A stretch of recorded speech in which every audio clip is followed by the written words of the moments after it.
one has been into chat. Right. Good evening, good morning, good night, everyone. Hope everyone is doing a-okay. Gonna do probably a very short stream today. I'm hoping it's a short stream. I don't know. Not that I hope it's a long stream or like it's too short, but I feel like I'm right at the end of Stellar Blade. It's what it feels like, at least. I don't know. We came and we met Adam, who is apparently the 𝘠𝘠𝘦𝘵𝘩, and then I chose the option to effectively fuse with him. I am planning on playing this game again as a new game plus, so we'll choose the other option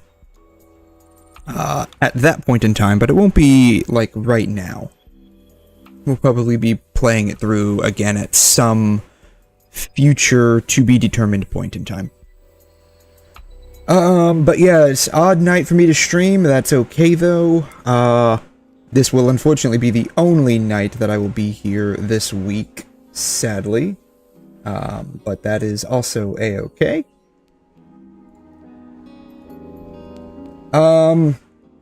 Next week probably, I don't know. If I will just keep streaming Stellar Blade or not. Hey, Asus, rise and shine. How are you? I'm doing great. How are you? Hopefully you're doing okay. Thanks for stopping by. I know it's a weird night for me to be streaming. It will probably be a short stream, though. I think. I don't know. I feel like I'm at the end of Stellar Blade. That's what it feels like. It feels like I got one, maybe two more fights left to do. That's what it feels like. But this will be the only night, unfortunately, that I'm here this week. But I don't know if I'll keep playing this, at least on stream, when I get back or not. Because I know we've kind of missed out on a little bit of stuff in, like, Zenless and Wuthering Waves. Mostly Zenless. I know they've got a couple of events that are going on. It looks like most of the events in Zenless actually last a very long time.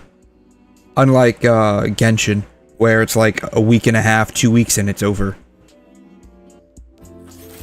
But, how are you doing? How are you? Hopefully you're doing a-okay. But yeah, we'll probably get back to, like, Zenless. Is that a... This is a regular thing, okay. We'll probably get back to, like, Zenless or something, next week. I'm still working on getting, Carthethia's weapon. Sadly, I'm, like, at 61 or 62 pulls now. I have no idea where at I am, but I'm somewhere in the 60s. Hopefully it comes relatively soon, because the banner's only got like 9 days left. It does not have that much... does not have that much time left on it. And if I don't get that, I don't have like the 3-star weapon that's like also good on... 5 minutes in, we're already dead. Oh jeez. 5 minutes in, we already dead. Yeah, but I'm hopefully I can get her weapon pretty soon. Oh, you're doing okay? About to take 2 of my intoxicated friends home. Oh god. Oh god. Hopefully you yourself are not inebriated while driving, or at the very least, if you are, you're just slightly less inebriated and you're taking like a public transit system. Trust me when I say you don't want to end up, getting pulled over when you yourself are drunk. What I've seen, those, tend to lead to some kind of altercation. It's rarely very clean and simple where you're just getting pulled over for, like, a BAC, which is blood alcohol level.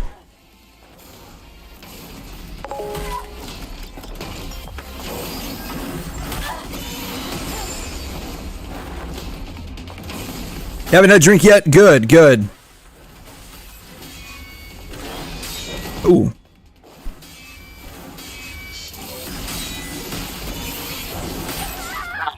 Even though I did so good at blocking, I couldn't dodge that one. Yeah, we get a lot, though, I don't know, a lot of times I've seen, at least where I'm at, right? Like, at least where I'm at, the cops are basically, like, they don't feel like doing a lot of the paperwork that's involved. And if it's, like, late at night, and they catch you drunk, and you're, like, the only one on the road, they'll just pull you over and take you to the hospital and let us deal with you, and be like, alright, have fun, bye. They'll literally just drop them off. Or they'll call, like, an ambulance for, like, medical clearance before going to the jail and just conveniently leave them there at the hospital. And just, like, write them a ticket for, like, reckless driving or something stupid like that.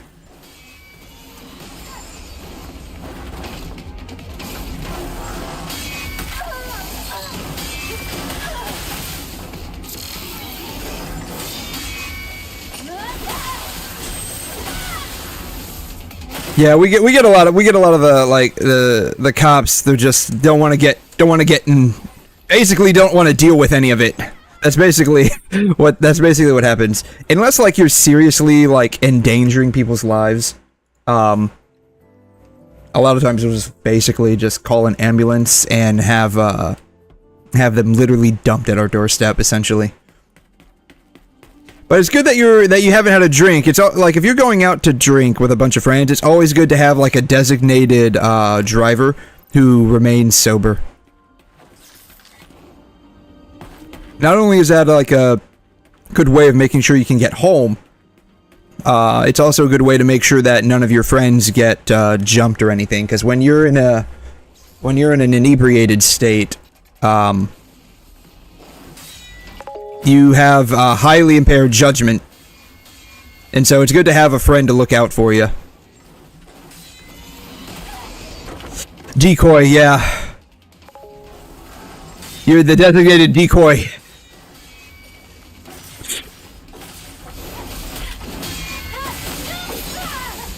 Beta trans. Yeah, it's just good, like, practice to do that, honestly.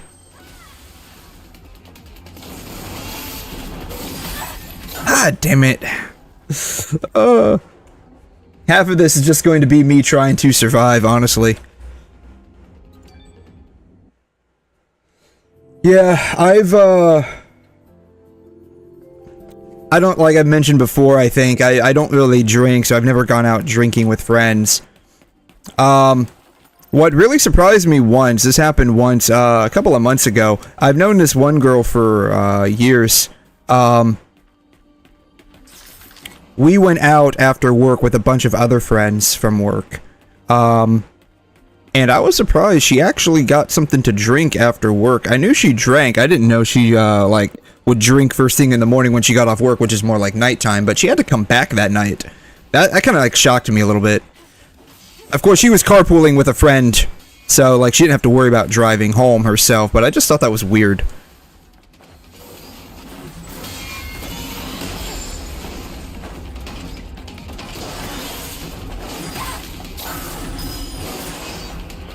I'm really screwing up this fight.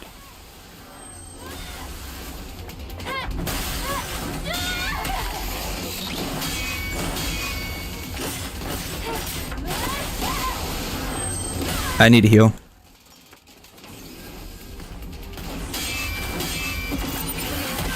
Ah, darn it. That was telegraphed, and I just, like, completely screwed that one up. So was that one.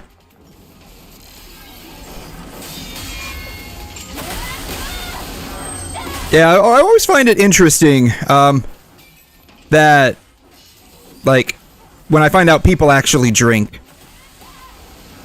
I mean, there are some people where I'm like, yeah, they definitely drink, but it's always interesting for me, like, when I don't know someone who... Here we go. Bam.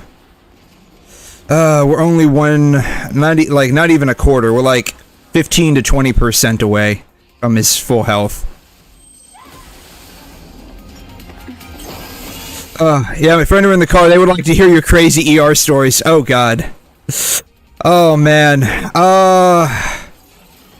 You know, we had something happen this time as well. Like, this past couple of days. God, what was it? We had something crazy happen. I can't. Shit. what did we have happen? God, it's one of the, so like, we always like get weird, crazy ass things that happen, but like you just like it all just ends up flowing together because so much of it happens. You just like don't even freaking remember, honestly, half the time. I do have like a running tab of various things that have happened. Let me see here. We had something happen this week. I can't remember what it was. Shoot, it's like we all it's like these things happen like I remember them at the most random times, and then like when you ask me, it's like I have no idea. I have no idea. God, like, you gotta basically like stroke alert me at this point.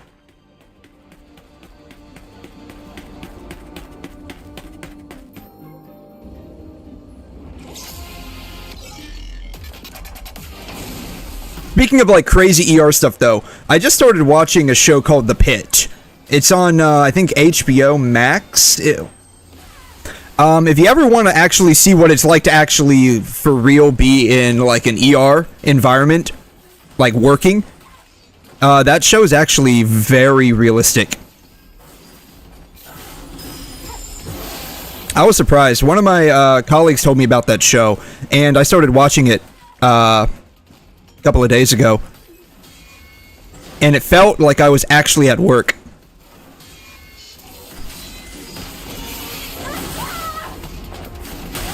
It's basically about a ER trauma center, trauma center's ER in Pittsburgh.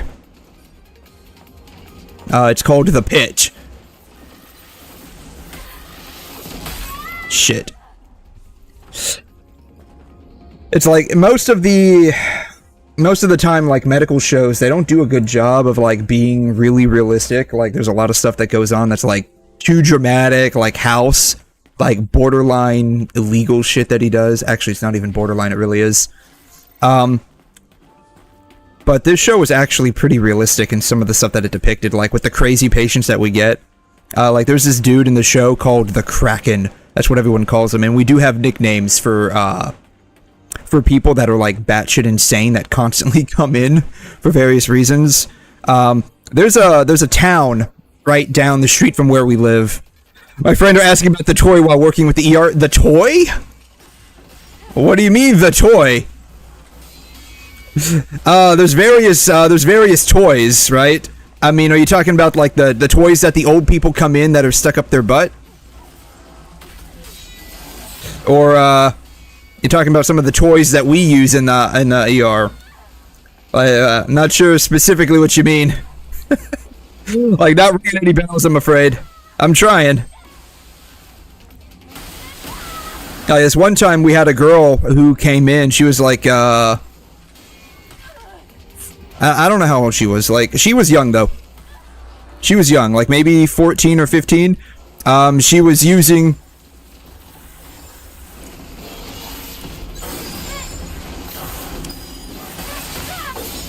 She was using a hair curler, a curling iron, as a personal toy, a pleasure toy.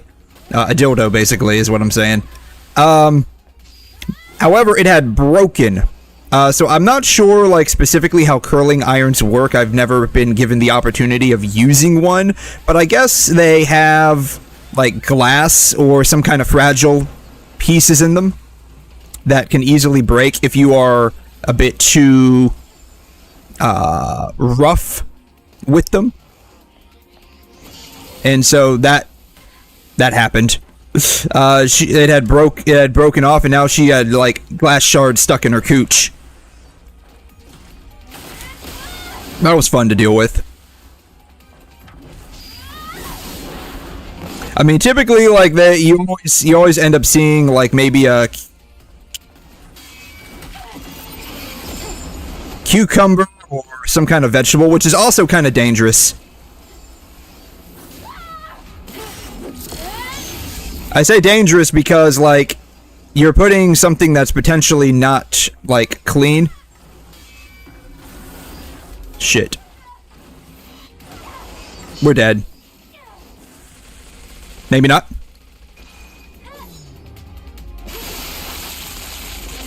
Ooh.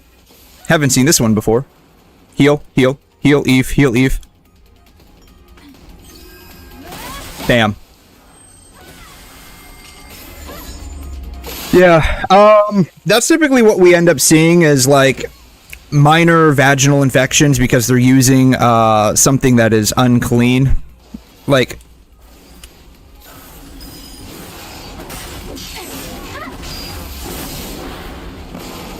Which, to a degree, is kind of expected because they don't really know what they're doing. A lot of times they don't put in a whole lot of research into this.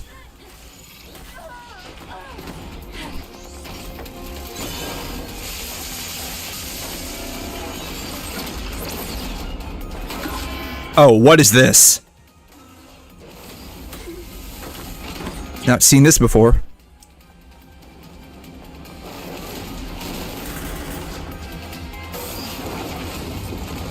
What is he doing? What is he doing? What is he doing? What is he doing?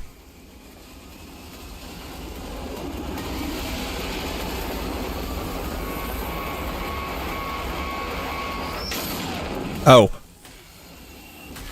Oh, wow. That's the first time I've seen that one. Oh, jeez. Okay. Yeah, so we get a lot of stuff. Like, I remember early on when I started working, so where I'm located at, we have basically a city that does nothing but meth right down the road from me, and in the almost opposite direction, we have a city that is like 99%, like 55 plus. And when you get 55 plus, I guess, like, you get like a, quote, second wind of sorts. And you think you're young again, and you want to end up reliving your glory days, which, if you don't know what that means, basically you want to have lots of sex and party, like you're a teenager or a college kid.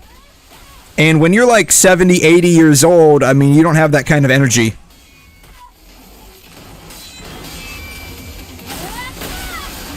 What's worse is a lot of times you're typically not in the best physical condition as well. And so you end up hurting yourself quite a bit.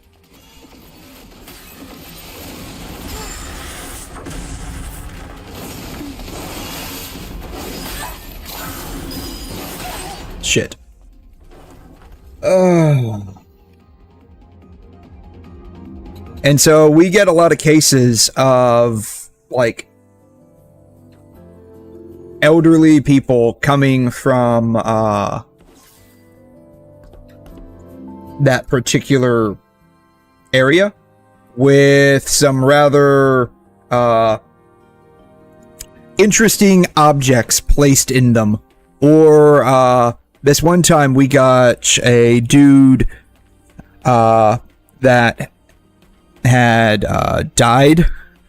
He had died. He had taken a bunch of Viagra, and they have what's, like, down in this area, they have what are called car key parties, which, if you don't know what that is, that's where that's why they're a guild hunter. Oh god.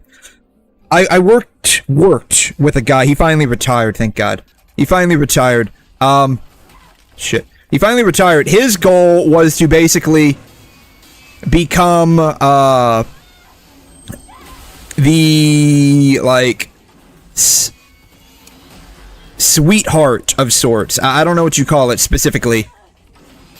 I don't know what you call it. God darn it. Basically, he was married, but he wanted to, like, start cleaning these old people's houses down in this city. And maybe it's not even a city, it's more like a community of sorts, not really even a city. He wanted to start cleaning houses down there for these old people, specifically the old, single women. So he could get put in their will, because this particular place is, rather financially affluent. I mean, think about it, it's a bunch of, like, old boomers retiring down to Florida with F-loads of money. That's basically what this place is, and they formed a small community. And that was his whole goal, was to, like, get put in the will of one of these, like, old ladies. Anyways, yeah, they have, like... Darn it. This is also, like, these are people from, like, a generation where, like, drugs and rock and roll was just, like, really starting to take off, right? Like, boomer generation.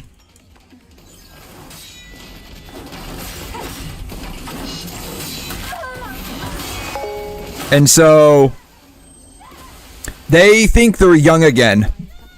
Close, hey, yeah, bro was cleaning a different type of home. Yeah, it's exactly what was going on. How you doing, Gemini? Thanks for stopping by. Yeah, we're getting close to 300. You want to know who took up a huge chunk of my death toll? It was Raven. Bro was on the grind. No, that's exactly what he was doing. Darn it. And then I think this guy's probably going to take up a decent toll as well. I think we're already on 10 or 12.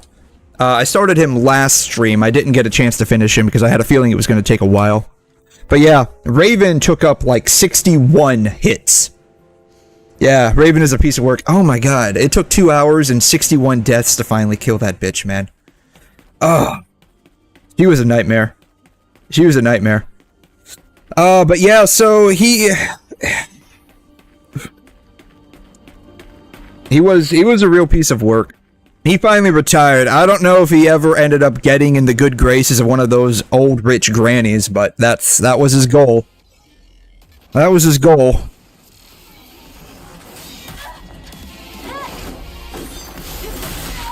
Ah.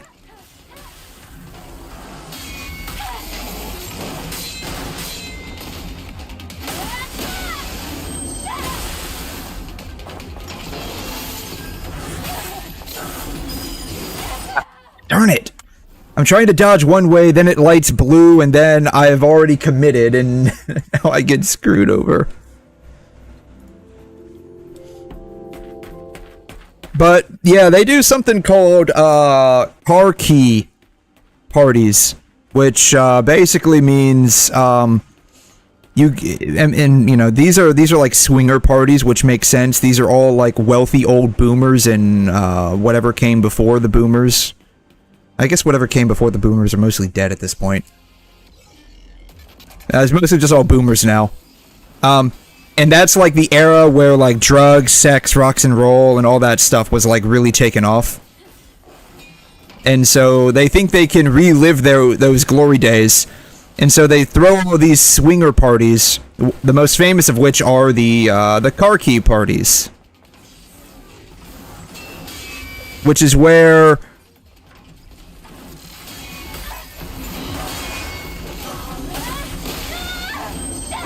when you come in as a couple, and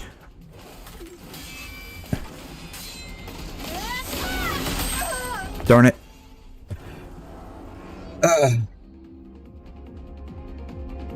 You come in as a couple in your car. Typically, it's going to be the guy who has the keys to the car because it's his car. Not always, but typically. And you throw the keys in a bowl, and then the men line up at the end of the party. The women pull out from the bowl random sets of keys, and whoever they pulled out, that's the couple that now goes home and F's for the evening. If they were partying in their wheelchairs, we probably wouldn't see them half as much. These are people, like I said, they're old, they're rather financially well off, and they basically say, fuck it, I'm just gonna die anyways, so might as well have fun before the end. And that's where we end up.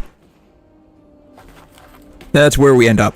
If they were actually just partying in their wheelchairs, we wouldn't see them half the time, because then they couldn't get up and do a whole lot. Unfortunately, they, don't. They actually think they can party like they're 17 again, or like they're 20, or whatever.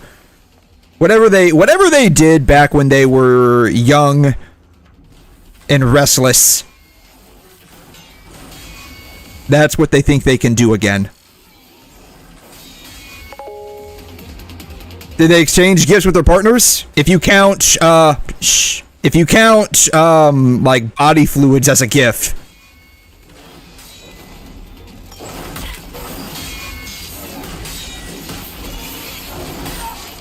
Yeah, if you count body fluid secretions as a gift. And I'm not joking, like, they literally will go and have sex. They also have orgies.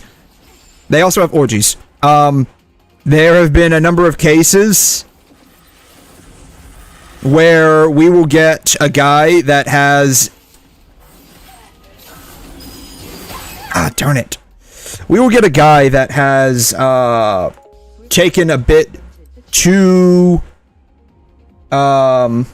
much Viagra and having too much sex, and he dies. And by the time the ambulance arrives, his dick is still very hard, and they arrive at a point in time where like 2 or 3 women are trying to ride that very stiff member.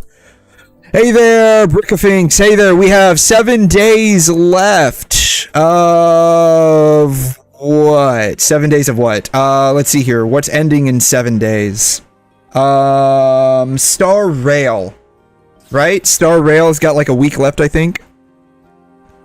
You know, oh yeah, just because they're old doesn't mean they can't still try and have fun. The keyword is try. Yeah, Star Rail. I had a feeling it was Star Rail. Yeah, let's see here. Star Rail 3.4. We got Finon, and we got the much anticipated, for me personally, Sparkle rerun. That's exactly who I'm saving up for, is my darling Sparkle. And then after that, we're going to have a Firefly rerun. Hopefully I can get her to E1.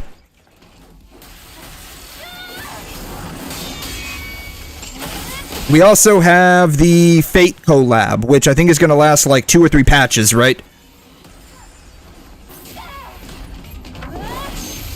Brent is a farm tech. He said he sees a lot of generic Viagra sold. Oh yeah, oh yeah, oh yeah.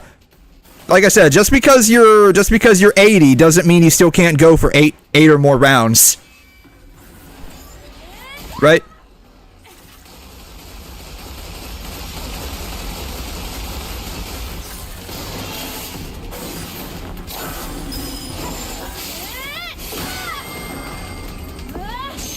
Yeah, they like I said, like old people, you know, they're old. They see that they're like gonna die in a few years, and they're like, fuck it, let's just have as much fun as we can before it finally happens, right? I lived this long, no one's gonna tell me what to do. Though to be fair, they're coming from the generation where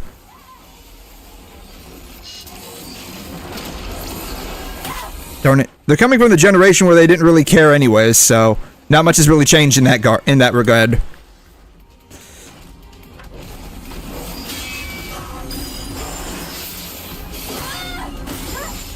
Ooh. Oh, darn it. I didn't get that one in time. God, please don't, please. Hey. Come on. Yeah, they're coming from the generation of, like, the flower children and stuff, so, I mean, they already didn't care a whole lot about themselves at that point. It just tracks that they don't care too much now. Come on, heal. What is he doing? Shit. Dude just invalidated my entire healing potion.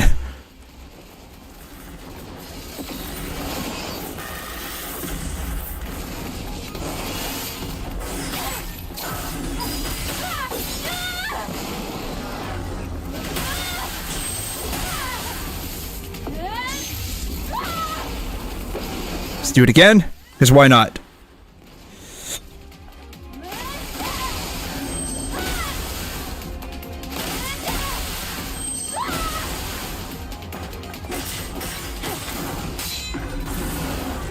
Shit!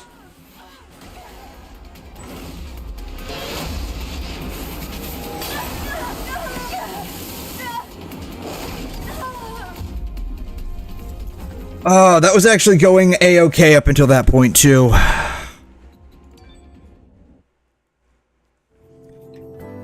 I mean, I get it. I kind of get it. I mean, once you reach a certain point in your life, you've worked very hard,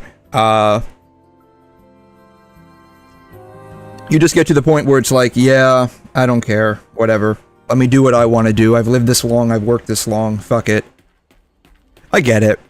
But it also feels like they end up going a bit too far and lose any kind of self-dignity along the way. There was a while back where that particular area had a huge spike in sexually transmitted infections as well, which makes sense with what we know goes on over there. It's all been pretty interesting, though. I still can't get over the feeling of it just being nasty.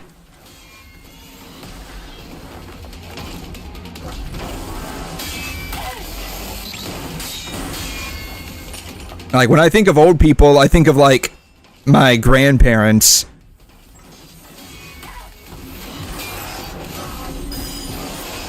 Ah, missed it. Friend wants to hear the remote control. Oh, God, that? Oh, jeez. So, you don't... A lot of people might not realize this. Maybe they do. I don't know. I didn't realize this until it was brought to my attention. But apparently people are freaky. People are freaky.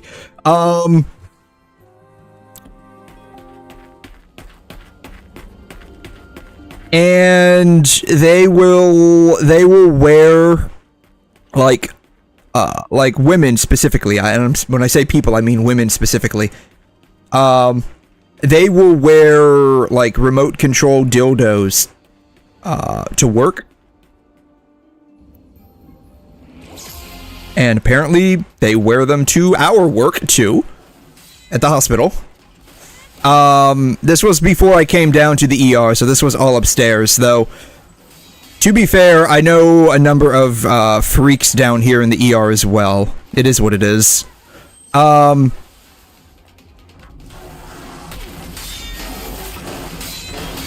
This guy that I worked with before I came downstairs, and what I mean by I came downstairs before I came down to the ER, because I used to work upstairs,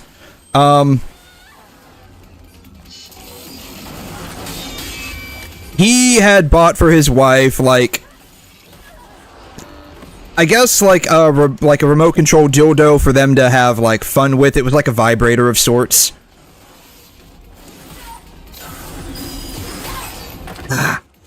And I guess, like, whatever brand he got, like, I guess a lot of women... Shit. I guess a lot of women use that brand. That's the only thing I can think of. And, he was a bit of a freak himself, it seems like.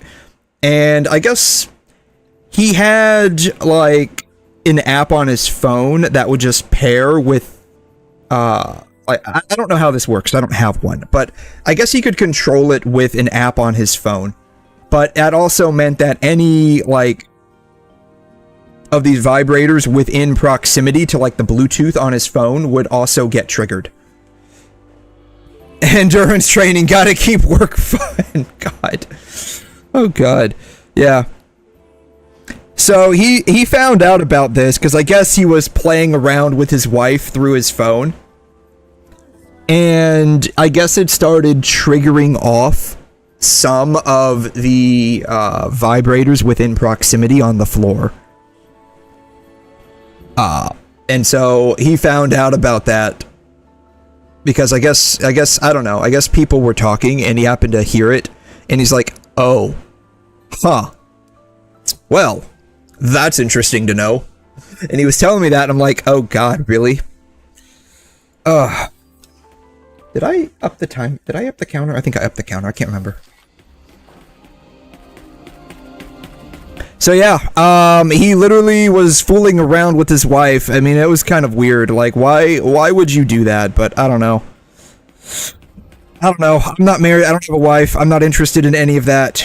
I just like playing games.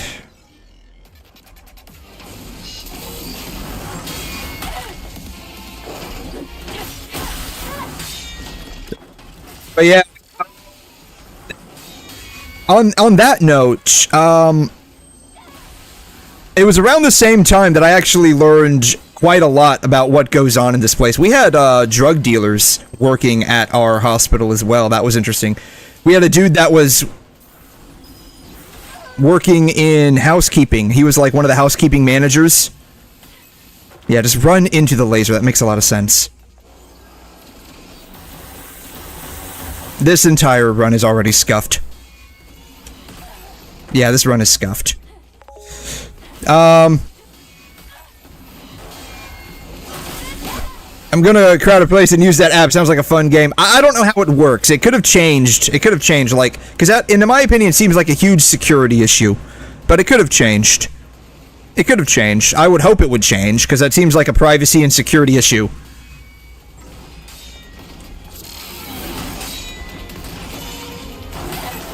Yeah, this entire run is scuffed. But yeah, that was an interesting thing to find out about. Apparently we also have like a lot of couples that work in the hospital. I guess it just goes hand in hand. Like if you work in this environment, you typically will just end up dating and getting married to people in this same environment. Makes a lot of sense, I guess, to me. I got a feeling it's probably like that for a lot of, darn it. For a lot of... Darn it, mistimed it. For a lot of sectors. A number of people have been written up and or fired because security caught them, because our security guards like do midnight rounding. They do rounding around the clock, but like this happens primarily at night because you have just less people. So like with a hospital, you have multiple areas. You have like inpatient side, you have ER side, you have surgical side that does both inpatient and outpatient surgeries. You have the lab that does like inpatient stuff, ER stuff, as well as outpatient services. You have like offices in the hospital as well for like various doctors that are associated. A lot of doctors have their offices and their clinics in our hospital, and so it's a pretty big place. And we're like very small in my opinion compared to like some areas. Like we have an associated hospital because like the hospital's owned by a company. They own probably 100 hospitals throughout the U.S. We have a main hospital downtown, like an hour away. That campus is huge. I worked down there for a little bit. It is huge. Some people are surprisingly bad at coding, so I wouldn't be surprised if it wasn't patched. You know, maybe instead of patching that as security, they have a freaky feature, like a swingers feature, right? Like a feature that says allow anyone to control with an approved app or remote control, right? Something like that. But yeah, these places are big, but like at night, like only the essential services are kept running. So basically, ER, inpatient, radiology, and lab. That's basically what it is. Like a lot of the side is not there. Now maybe downtown they do have that.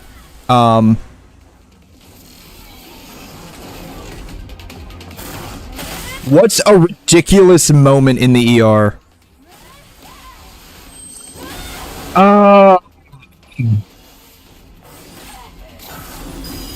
Darn it, God. If I had, I don't know. Like you did, I'll be honest. Like asking me these things is like hard to think of something, but I can tell you, one of the, I guess for like in hindsight, me personally, like one of the most ridiculous things that I've had to deal with, was I chased down this chick to the ambulance bay, and I basically dogpiled her because she was coming out of an overdose on fentanyl.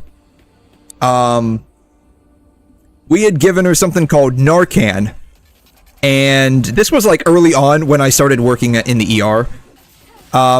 I had heard someone like saying, "Please don't go, someone stop her," and like in hindsight I realized that was said in like a very sarcastic manner, because the chick who was saying that came up to me later, is like, "Bro, why did you chase after her?" And like I heard that someone needed help, Shit. Story time. So on my Clips channel, there are a couple of these stories, actually. I don't post all of them, but there are a couple of them there. I was walking from, like, one of the hallways, so, to give you an idea of what the ER I work in looks like.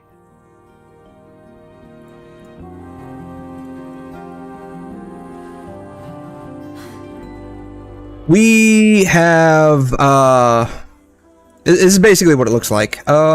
We can probably just do this right here. So we have, I don't know if you can see the screen, but, we have this area right here. This is called the red zone. This is more like your critical and your trauma patients, right?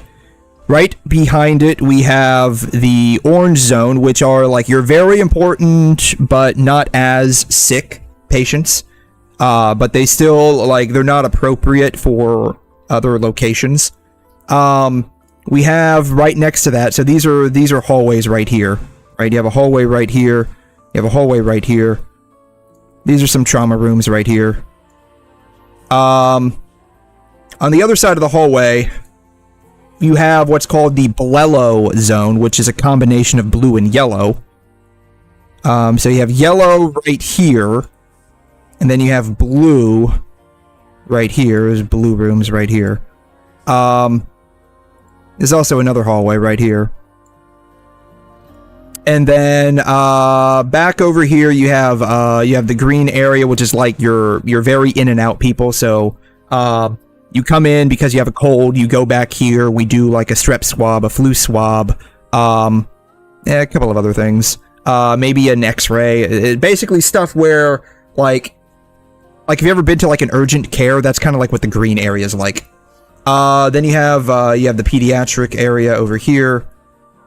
Anyways, I was walking from blue-yellow over to red, and our ambulance bay is right here. Like, these are the doors right here. This is where the ambulance parks at. That's a very bad ambulance truck, but whatever. Ambulance parks right here. Doors right here. That way, they're right next to the trauma, so we get, like, any gunshots, traumatic amputations, what have you. They just, like, park themselves right here in one of our trauma rooms. Or if they're, like, a sepsis or a stroke, they go to one of these red rooms.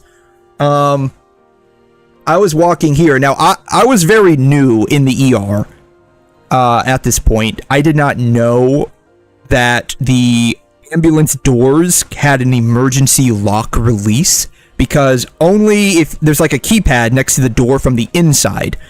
That way, people just can't leave. It's also keypadded on the other side, so only people that know the code, so like EMS, police, stuff like that, they can get inside. I didn't realize there was an emergency lock release for fire safety reasons, which makes a lot of sense. I was walking this way, and I heard someone yell out, "Please, stop her! Stop her!" And all I see is this chick that's, like, completely soaked through, and what I later found out to be vomit, was literally just stumbling around. Like, there was no one else around here. It's like this really weird situation that I literally walked into. And I see her, and she's, like, walking towards the ambulance doors, and I'm like, oh, she's trying to escape. Well, maybe she can't get out, because the doors, you know, they need a keypad, they need a RFID tag, like our badges have RFID tags in them. You can swipe the keypad and you can get through. I'm like, yeah, she's not gonna be able to go. She found the emergency lock release, apparently. Opened the doors and, like, just bolted. Now, behind all of this area, we have woods. We have woods all around us. And a lot of homeless people that are crazy live in these woods. And they all flood our ER on cold, rainy nights. She starts running out this way. Now, this is a chick that's apparently been overdosed on fentanyl, given Narcan. And if you've never had to deal with fentanyl and Narcan interactions, Narcan works. It'll take you out of your overdose. You will wake up very angry, and just puking your guts up 9 times out of 10. Thus why she was wet with her own vomit. But it has a short half-life. It lasts like maybe 30 minutes to an hour max. And the goal is to clear the opiate substance that you've overdosed on out of your system in that amount of time. Or we have to retreat you with Narcan and try to keep metabolizing this stuff out of your system until it's basically gone. Basically what I'm saying is that you can't just give someone Narcan and let them go and they'll be fine. Because it will wear off and they'll relapse back into their overdose state. Anyways, I didn't know any of this, so all I see is this chick that's like wet and trying to leave. So like, I have no idea what's going on. I see that she runs out of the ambulance entrance. I'm like, oh shit. So I have no idea what's going on. She could be having a psychotic break. She could be trying to kill someone. She could be have been brought in for homicidal or suicidal tendencies. I have no idea. I'm just literally a dude walking to this zone over here, and all I hear is someone calling out for help and to please stop this chick. So I just like slowly waltz up to her behind her. She opens the door that I didn't realize could be opened without a badge, and she just bolts. I'm like, oh shit. I chase her down to the edge of the ambulance bay and dogpile her right here, and I basically strong arm her back inside because I have no idea what's going on. All I know is that she can't leave. After that, no one asks me for help anymore. And they actively prevent me from trying to help, because a similar situation happened, like maybe a few weeks later. Again, I'm just minding my own business. I'm just waltzing down from blue, yellow to red. I'm just waltzing down here, and I see this dude that unshackles himself from police custody, because like there's a couple of cops behind him, and he just starts bolting down. Just starts bolting it. It's like shoo, and I'm like, all right, here we go again, boys. The charge nurse was right next to me when he saw this happen. He literally tackled me, and he says, "You are not doing this again." That was so fucking funny. But yeah, that's like, for me personally, that's probably the craziest thing I've done. Like dogpiling random patients. You are not going to leave.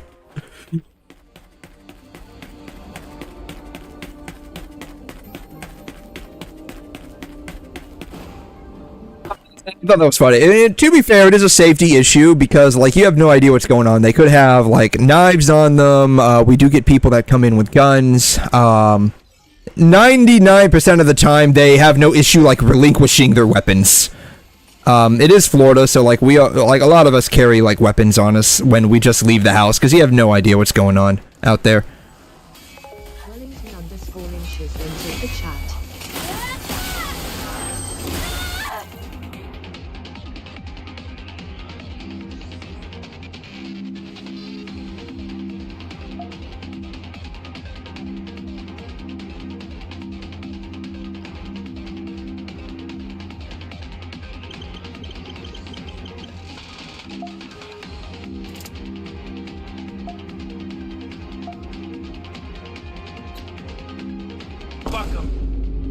𝘺𝘮 got wrecked. So yeah, we get a lot of interesting stuff. But if you ever like really want to know what it's like to like kind of like be in an ER, shit. Watch The Pitch. That is like, when I'm watching that, I feel like I'm at work.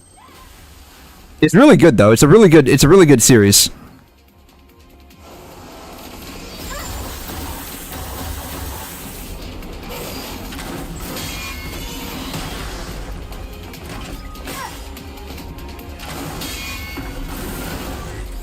Darn it!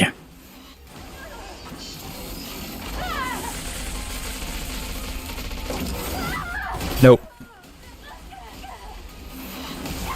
Nope. Yep.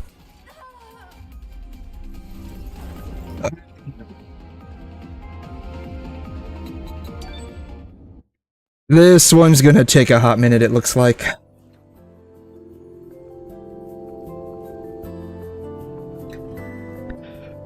Let's see. we just get everything, honestly. Like, we literally, like, get it all. Like I said, where are we at? We're in, like, a trifecta of old people, meth heads, and homelessness. And, it is what it is.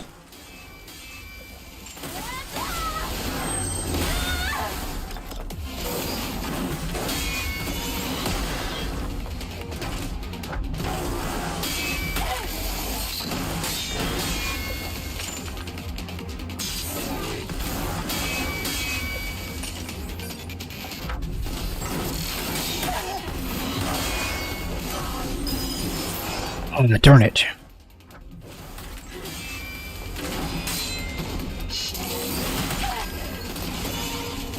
Dodge, Eve, dodge, darn it. Ah.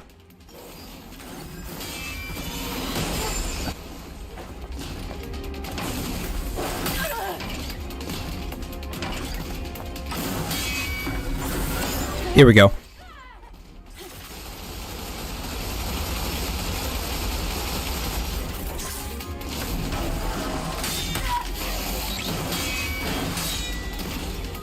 Heal, heal, heal.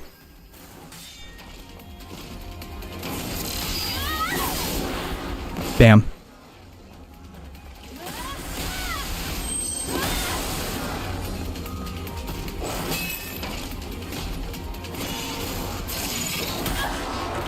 Ah.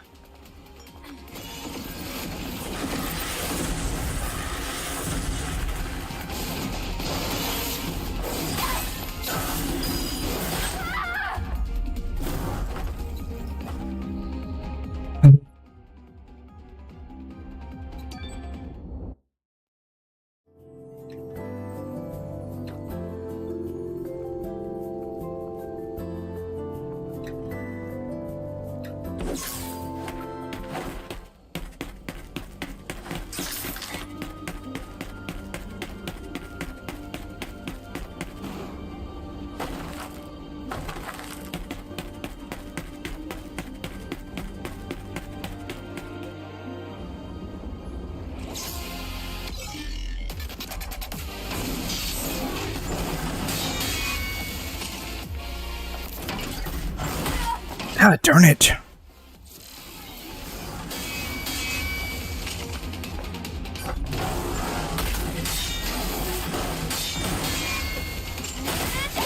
This guy just hits really hard.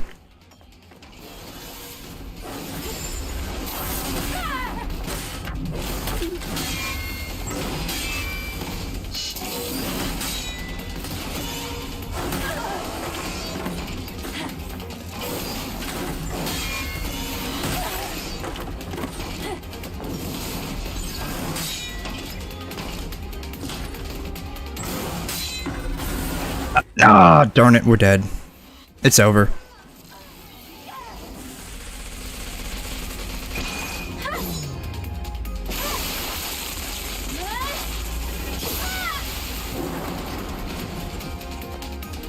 Heal, heal, heal, heal, heal.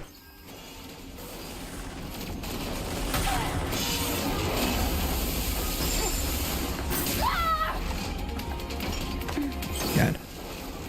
I'm running through a... Here we go.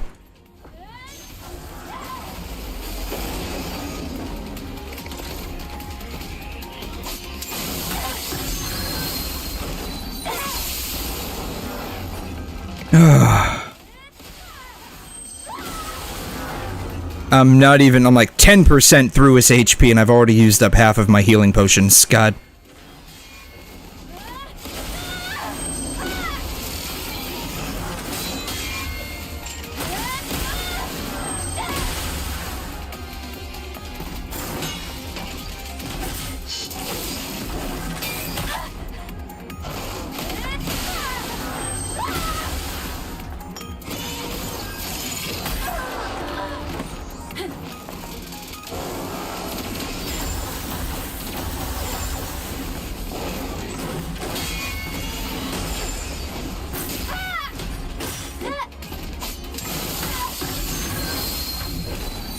Bam.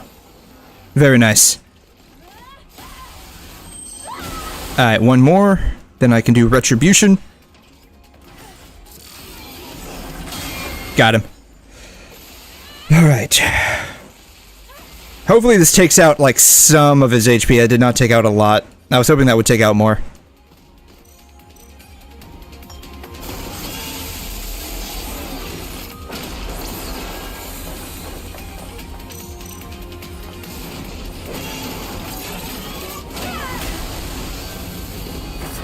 I have no idea how much this is going to actually do damage-wise. It doesn't look like it's doing a whole lot. It's because he still has, like, most of his shield up.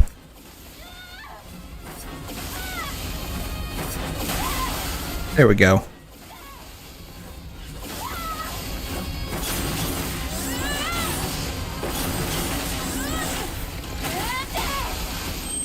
Bam.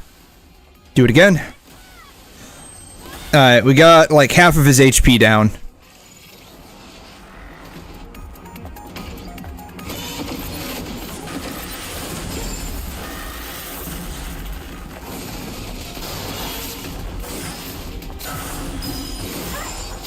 Go behind him. Here we go. Let's do this.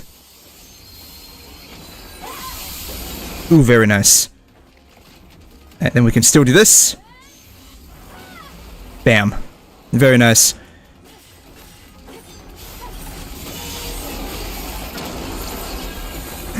Whew. What is he doing? Oh, these things, God. Isn't this where he, like, starts to, like, do the giant... Oh yeah, he's doing that. Shoot, I don't know how to handle this. Do I just shoot it? That's not working. Yeah. Oh, shoot them?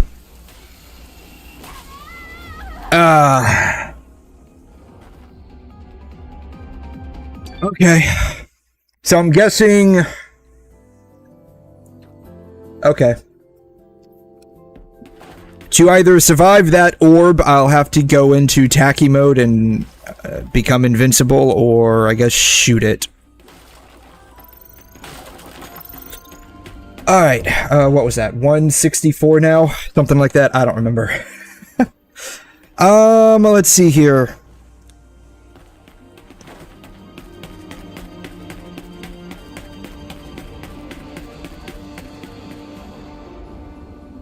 We get, like I said, we get like a lot of crazy, we get like a lot of crazy, old people in the ER. We had, one lady think that everyone was a robot, except me, apparently.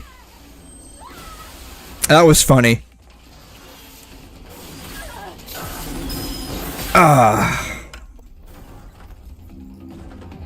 Yeah, we had, and so because she thought everyone was a robot, she basically, refused care from everyone except me. And then when she finally got discharged, I had to walk her out to, like, the special transport van because she came from a facility. She tried to kiss me. Nothing like a pair of, like, old lips coming at you nice and hot with, whiskers on them. Because, you know, like, some old ladies get like a little bit of a, like hair around their lips, kind of like, because, like, the hormones at that age start, like, getting a little out of control. So that was funny.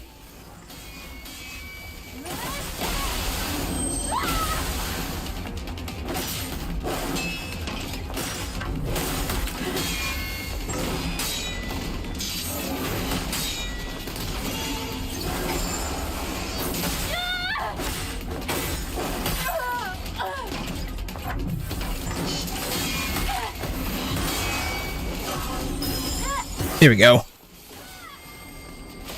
Bam. I need to heal.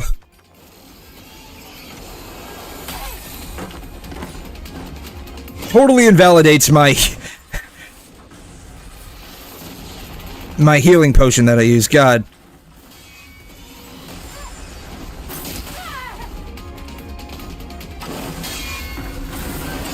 Here we go.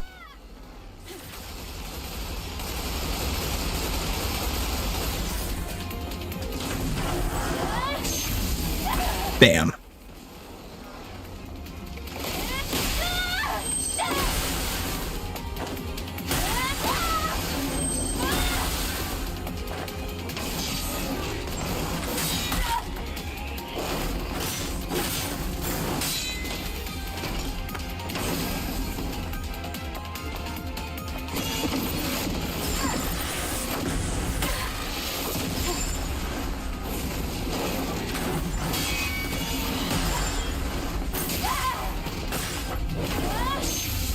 Bam.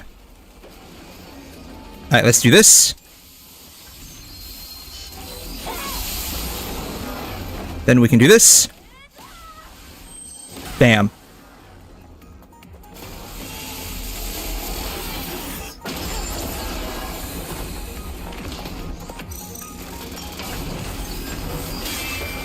Bam.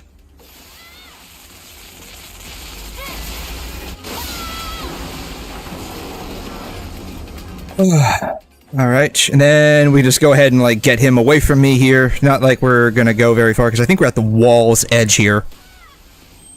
Bam. Do it again. Why not?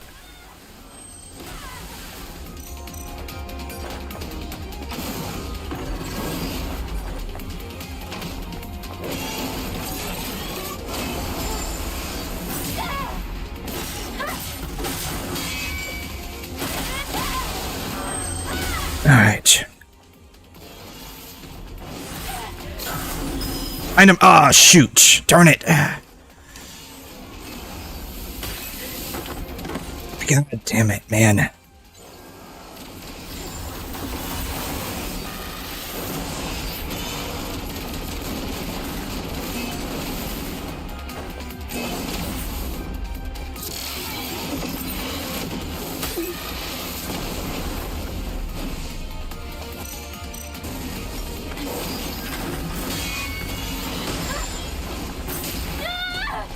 Get away from me.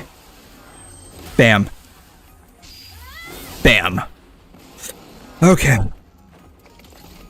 We're going to do this. Probably should save that, but whatever.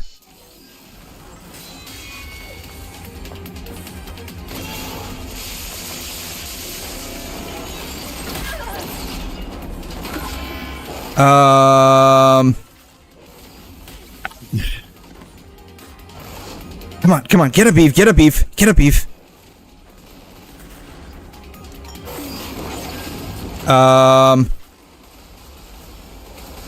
Oh, I shoot these.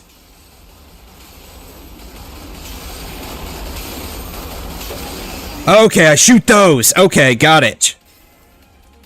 Sweet.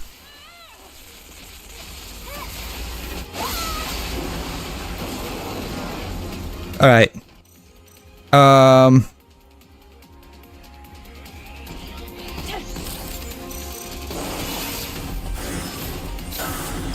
Behind him. Shit.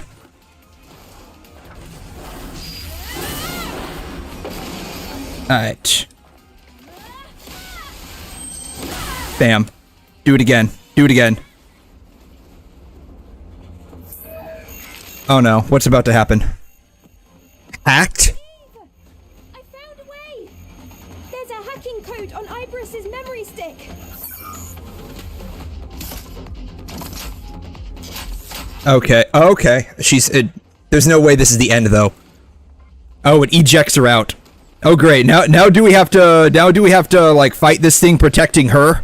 Is that how this is gonna work?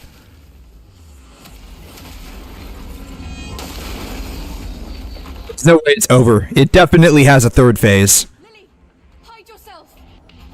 Yeah, there's no way this is over. It definitely has a third phase.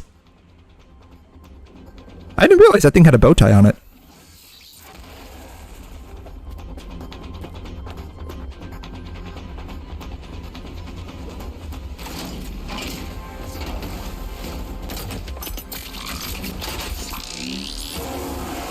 Oh man, we made it angry now. We made this guy very angry. We made this guy very angry. There's nothing stopping me except my own skill issue. Oh, she gets a sweet new sword? Okay. Yeah, that's not gonna help me. It's not gonna help me, like, with my skill issue.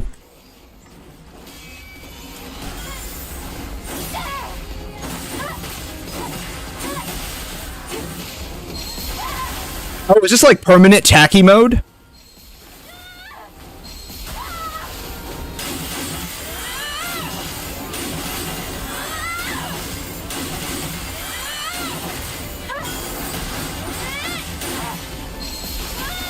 Man, this would have been nice to have at the beginning of the fight.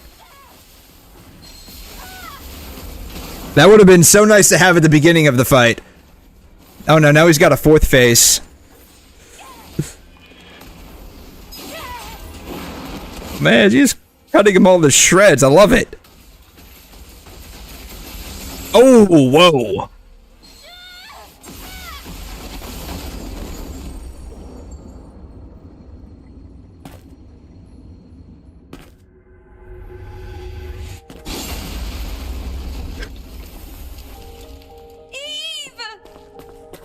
Lily, are you all right? Eve! I thought I'd be left alone.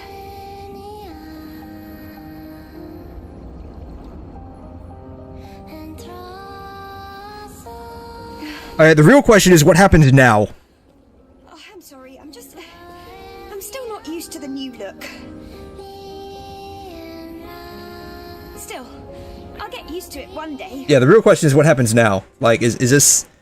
Yes, Lily. Is this the end? This can't be the end, right? Because, like, there's still, like, what happens with the whole mother sphere thing, right? Like, there's no way this in and of itself is the end. Too many things happened today. Yes, and even more awaits us. Let's return to the tetrapod.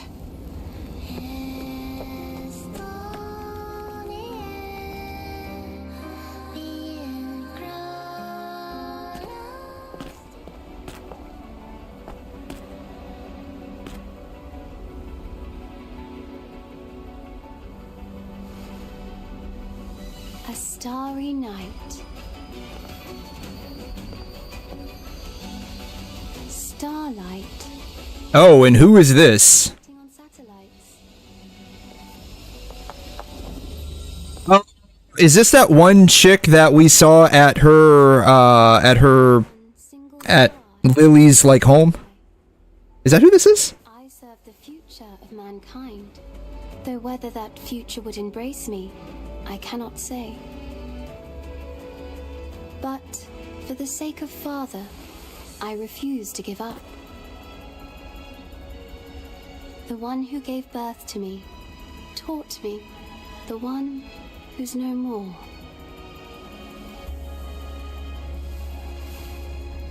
Yes, I must confirm if you are, in fact, that future.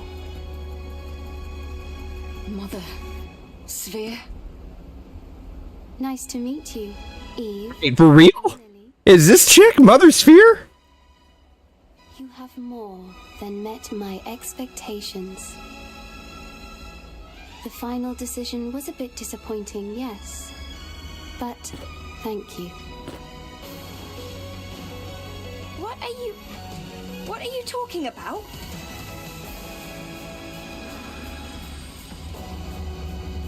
This concludes the Eve Protocol.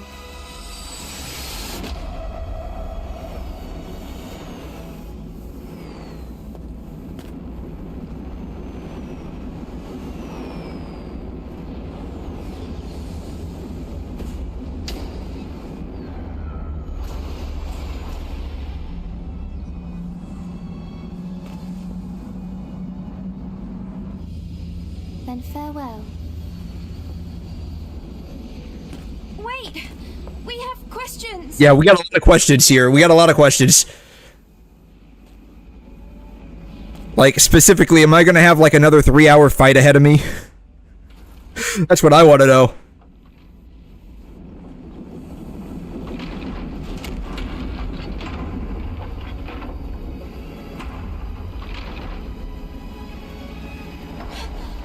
Oh no! That's what it sounds like.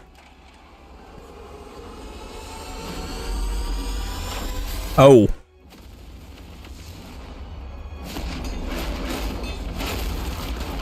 There's too many Eve! Lily, stay back. Yeah, we gotta fight all of these.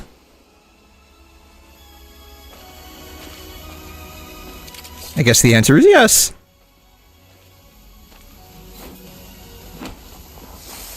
So this is your plan.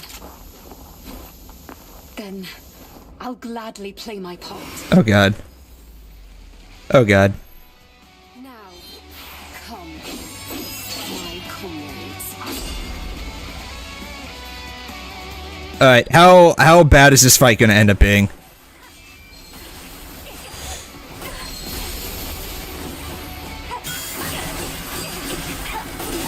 Alright, not that bad. So far. So far, it's not that bad. We don't have a health bar, so we can't, like, die, probably, right?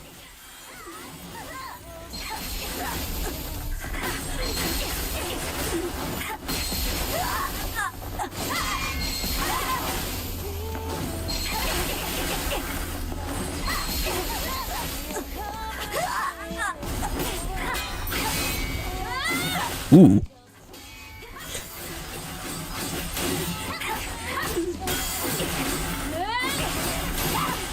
Weird thing to say, but it would be cool, like, if, like, we could actually, like, cut him in half, right?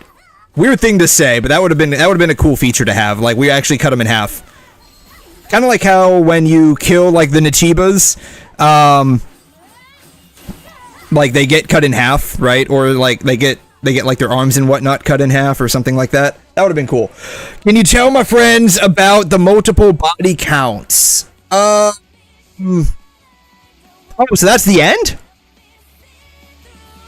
That really was the end?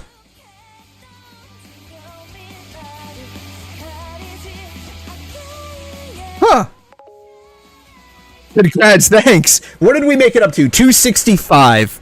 Alright, we made it up to 265 times dying, most of which was basically against Tacky. Not Tacky, Raven. Against Raven. God. 61 deaths against Raven. I don't know how many was against the robot here. I think it was somewhere around 30 in total. Now do the boss mode. Let's see here. When it comes to, like, multiple body counts, right? Or, you know, sleeping around. The one thing you just gotta keep in mind is you don't know. Wait, did that say second Eve Studio? Yeah, it said shift up second Eve Studio. I only bring that up because, like, I just started playing 𝘵𝘮 because, like, you know, shift up made that one. And the studio that made 𝘵𝘮 was third 𝘵𝘮 Studio. So I'm curious, does that mean they started, they actually started making this game right around the same time they made 𝘵𝘮? Or maybe shortly before? But if that's the case, what's the first studio? Anyways. Now do boss mode. Yeah, I don't, do you mean like fighter in like the boss fight mode where you can fight like all the bosses you fought? Is that what you mean? The one thing just to be careful about is just, you don't really know,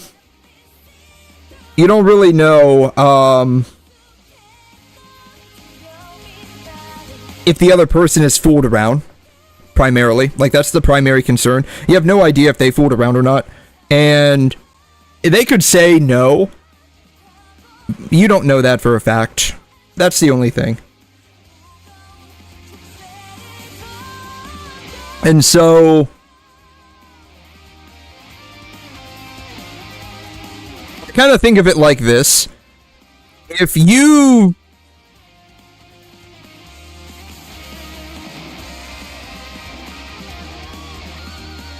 So if this is you, right? If this is you, right? It's a terrible circle. If this is you, and you sleep with this person, right? You sleep with this person,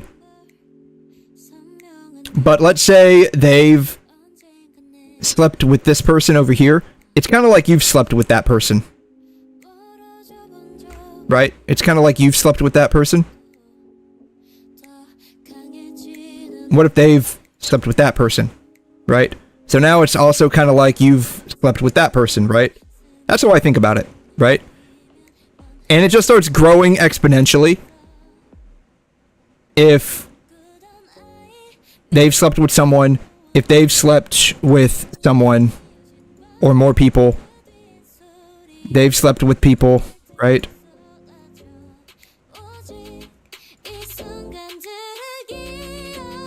Right? It's kind of like you've slept with every single one of these people. That's how I look at it. Right?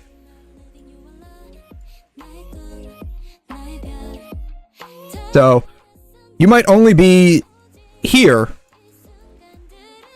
with one person, but because they've slept with people, it's more like you've slept with 1, 2, 3, 4, 5, 6, 7, 8, 9, 10, 11, 12 people with that one encounter, depending on how many people they slept with. That's how I think about it. Now, that's for like people that are very promiscuous, but everyone is. I think the average sexual encounters in a lifetime, like the median point, somewhere around like 2 or 3. So it's very small. But if it's 2 or 3 for each person, you got to remember, kind of like that graph I just showed you right there, that's 2 or 3 as well, and so that one encounter could be like 20. And the one thing you got to remember is just STDs. That's the only thing. Some STDs can be treated with antibiotics, like gonorrhea, chlamydia. I think syphilis can be as well. HIV, kind of. There's something called an antiretroviral cocktail, which is like a combination of like 3 or 4 medications into one pill. You can take that, and you get viral load testing periodically. And the only thing that does is just basically say that they can't detect the virus in your body. There's no like hard guarantee that it's actually like completely gone out of your body. But it's one of those things where you'd have to take that for the rest of your life.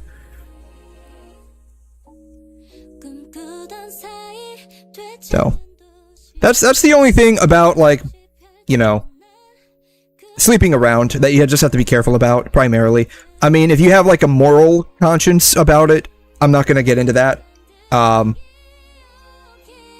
Because everyone's morality and ethics are going to be slightly different. But by and large, from like a health standpoint, you just want to protect yourself. Condoms and other types of prophylactics kind of work, but it's not like an end-all be-all, right? Just because you or they are protected, there could be small holes in the rubber or plastic material that they're using. Especially when they try nowadays to make the material very thin. That way you get a close to real feeling.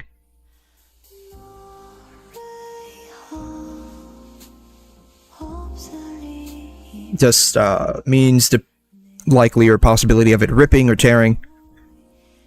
And really the primary purpose of those anyways is just as a type of prophylactic birth control. It's not even like for sexually transmitted infections. They are used a lot for that, but It sounds cringe, but the best way to prevent a sexually transmitted infection is having one partner, or better yet, just having none. Like yours truly. Just have 0. The safest is always one only. The best and most safest and most assured is always 0. So. And there's research like for like marriages and relationships in general that do support the idea that a single stable relationship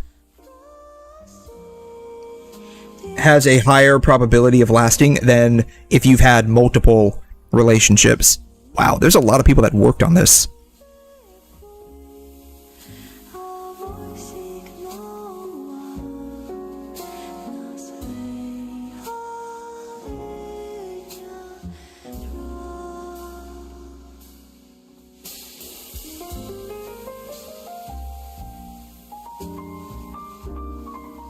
I'm curious if there's like any after credit scenes to this, because like movies, I know it's not a movie, and like I rarely play like games like this. I'm curious if there's like an after credit scene. That's the only reason why I'm like, I don't even know if you can skip through this, honestly.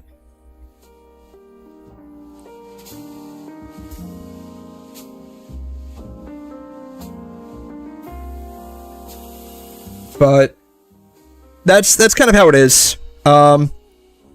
The more you, like, with marriages and relationships in general, like, there is research now that supports, because it's been, like, 30, 40, 50 years when it became more and more commonplace to start, like, living together and having, like, multiple sexual relationships over one's lifetime. There's research that supports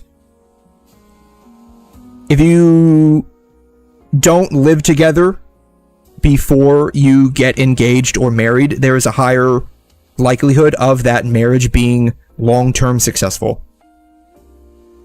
And the flip side is once a marriage ends in divorce, there is a higher likelihood of subsequent marriages ending in divorce. It starts to like fall off somewhere around like the 4th or 5th time, I think, because at that point, you just either just stop even trying to get married, or you just like give up and say, "Fine, fuck it, we'll deal with the problems. I'm tired of having to constantly go through this." The most safe amount of partners is always and will always be 1 if you must have one.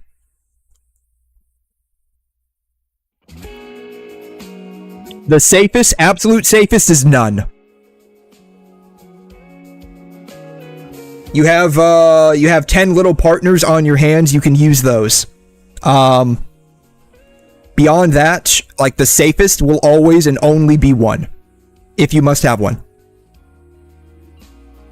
But, coming from a guy that is, like, abjectly against getting into a relationship in general, or getting married and whatnot, like, I mean, you gotta realize I'm fairly biased in my opinions. However, from a health perspective, and research does support it, the safest is always and only going to be a single sexual encounter, or person that you have multiple encounters with. So basically one partner. Basically one partner.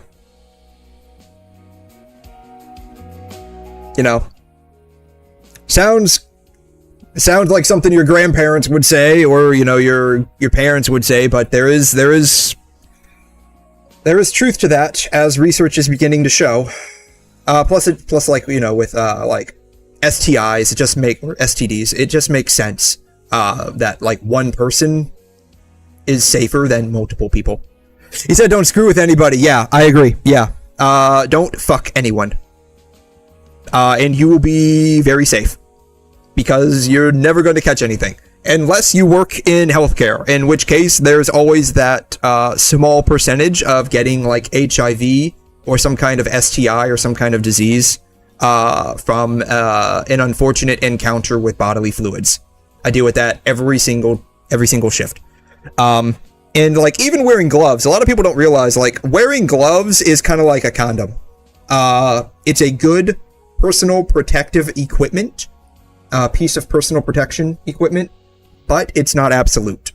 I can't tell you the number of times I have been dealing with patients, and at some point during that encounter, there is a hole forms or a slit forms in my glove, and I don't even realize it until I start taking the glove off. And I'm like, huh. Well, good to know now.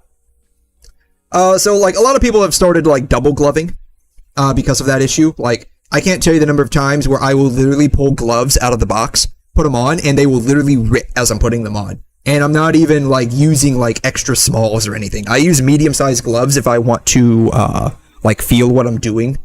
A lot of times I'll just use larges if I'm, like, running into a situation that needs swiftness over, like, being able to feel what I'm doing.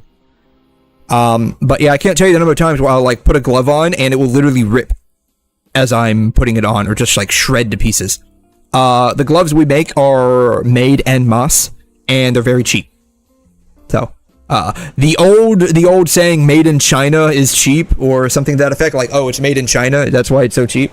Like, definitely plays true with a lot of, medical equipment. Not like the serious equipment, but, like, some of our equipment is definitely, like, cheap. Like, I can't tell you the number of times where, like, I will go to pull up some medication and, like, the syringe I'm using will just break. It'll just, like, break. And now the medication's all over me, and the sad part is, like, a lot of times that's a narcotic or a controlled substance, or, something of that nature, and, now I have to go overwrite it from the medication cabinet, because now, like, it's all over me, it's all over the floor, and I can't just, like, scoop it up and give it to the patient.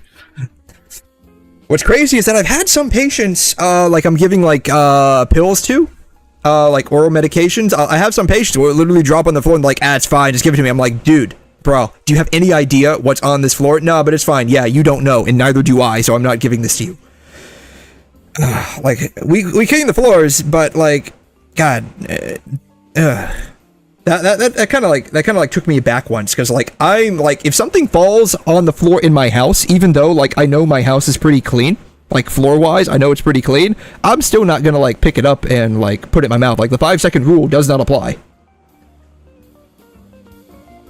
Even if I just freshly cleaned the floor, I would still throw it away, because I don't want to be ingesting the chemicals, the cleaning chemicals that I use to clean my floor with. How many people worked on this? God, this has been going on for almost 15 minutes now. I mean, it's a great game, but geez, a lot of people worked on this game. Can a doctor detect the disease in a female? Is there a way to check? In a female? Yes. Not every STI, which stands for sexually transmitted infection, commonly known as STDs, but, like, there's, like, this huge push to call it an STI, not an STD, but whatever. It's same thing. They're interchangeable. A lot of people still use STDs.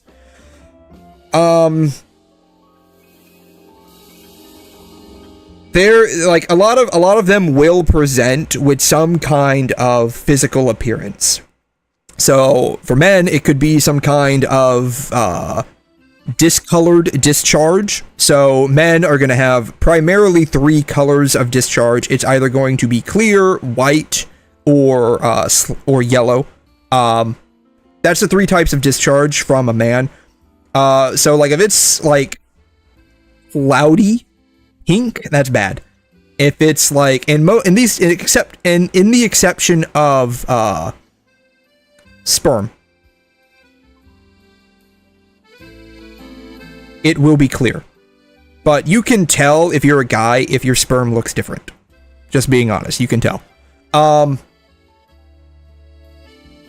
If it's not any of those 3, and it smells abnormal, that's an obvious indicator that something's wrong. You could also get lesions or boils or blisters that are abnormal. You can get a lot of excruciating pain. There's a number of different things, like discoloration, stuff like that. Like, there's a number of different things. for a guy, so it can be very easy to tell at a glance. Women would require some kind of examination, so we do a lot of times for situations like this a pelvic exam in combination with swabbing. Like, we'll swab men as well, but we primarily do swab women. We also do urine tests. A lot of these can be detected with urine too. Basically, if things look abnormal, if it smells abnormal, because just like men should know how stuff smells down there, women know too. They should, at least. If they were properly educated. Well, let me add that asterisk. If they were properly educated. There's a lot of improper education out there. If it looks, if it feels, if it smells different, typically is something's wrong. Narrowing down specifically what it is will be on the burden of doing a test. So like swabs, urine analysis.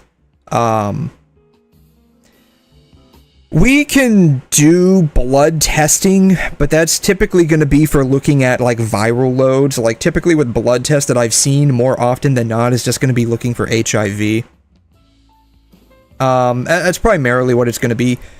There's been like a lot of research into these areas, and like you can basically narrow it down with a handful of different things, handful of different techniques.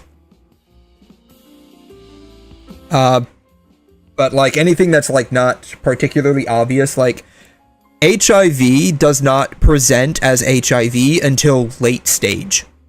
So like very end stage HIV does not present as it, in which case like it looks like AIDS. What HIV is, and it's in the name, human immunodeficiency virus, it basically just like starts destroying your immune system. So people like early stages of HIV. So the way HIV works is it will start out like very high, and then it will go into like a dormant phase and then like really spike up. So what happens is early stage, you're just going to appear very sick. A lot of people that have HIV or catch HIV, they appear like sick. So a lot of cold, flu symptoms, maybe like stomach bug, because what's going on is their immune system took a hit by this virus, and so now it has to start ramping up because it is trying to deal with something. And then what happens is the HIV will start to like dwindle. It goes like dormant because you have an immune system that's kind of handling a bunch of stuff, and so you kind of feel normal for a while, and it can stay like that for I think the average is around like 10 to 15 years. And after that amount of time, the virus has replicated to the point where it has overwhelmed your immune system. In which case, your immune system can no longer handle dealing with common ailments. So, like, a lot of people who have HIV, they don't die specifically from HIV. They die from, like, pneumonia or a fungal infection or some kind of other random bacteria that they get infected with. And it's because the HIV has progressed into AIDS, and it has basically shot their immune system. Can it be caught early? The answer is, I want to say the answer is yes. I think it's difficult because there's just not enough of a viral load to catch.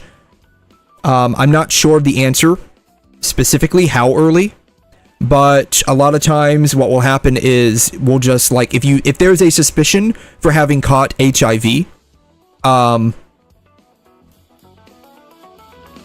we will do blood work to test for a viral load. So I'm actually curious now that you bring that up, because it's like, it's not something that like I do a whole lot of. Most of the time that I'm doing like STD testing, it's going to be for like chlamydia and whatnot. Chlamydia, gonorrhea, syphilis, stuff like that. Like basic stuff. How early can HIV be detected?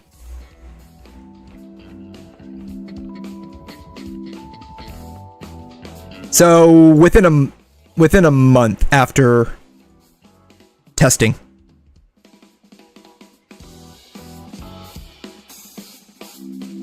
you can detect it as early as 1 month. Maximum up to 6 months. So basically you want to get tested like 2 to 3 times.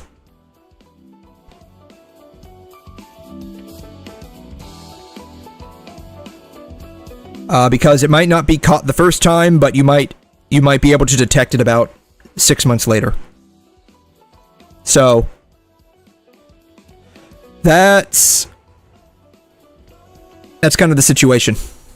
So, like, let's say you have one night stand with someone that you have no idea. Oh, so Studio 1 does recording. Same thing with Studio 4. Interesting, okay. So, let's say you have a one night stand. If you go to, like, urgent care or ER the next day, chances of getting successfully tested, if there is a concern for HIV, is going to be, like, close to 0. Because it takes a while for the virus to start replicating. And, like, it just can't be detected in that short amount of time. One of the most insidious things that can happen is, and by insidious I mean slow growing and slow moving, but it has a heavy toll, is tuberculosis.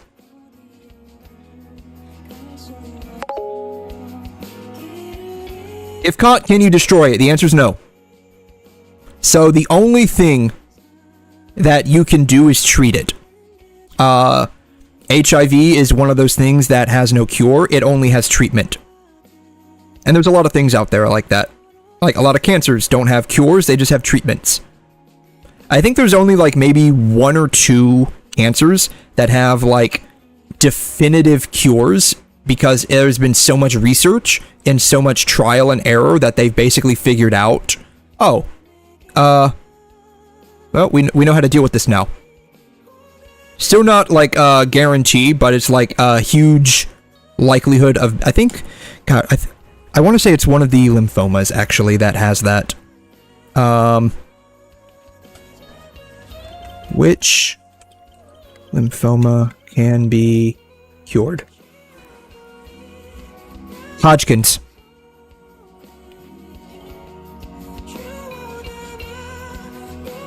Hodgkin's and non-Hodgkin. Hodgkin's primarily, non-Hodgkin's it has a likelihood of being cured. But Hodgkin's has to be detected early. But HIV is one of those things where there is no cure, there's only treatment. And that treatment is basically just a medication cocktail of antiretrovirals, which HIV is what's referred to as a retroviral virus, which means if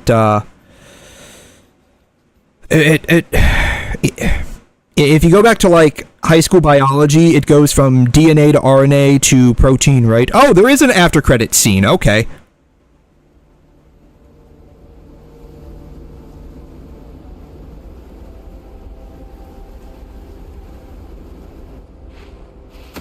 And it looks like we fucking won, too. That's all dead bodies. Oh, there's not just whites, there's grays as well. Interesting.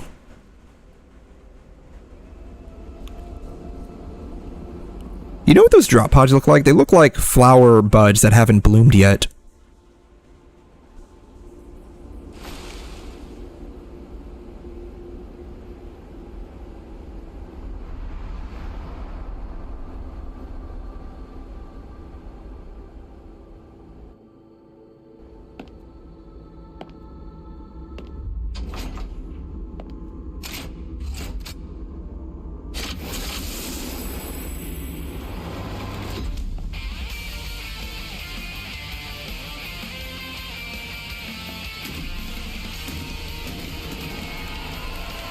That is a lot of people that were in cold storage.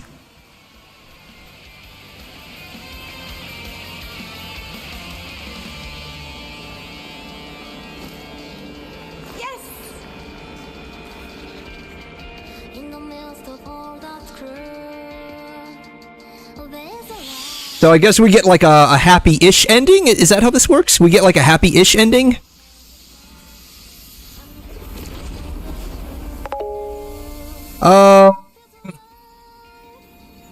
So the most widely accepted theory, which has a lot of evidence supporting it, like overwhelming evidence. So I kind of hesitate to call it a theory because it's basically like a fact, but basically HIV came from primates over in Africa. The running theory is that certain tribes in Africa who have a tradition of hunting and eating primates caught it from doing so. Their journey continues on. So, to be continued. I guess this is where Stellar Blade 2 comes into play? Because that just got announced, like, earlier this month, right?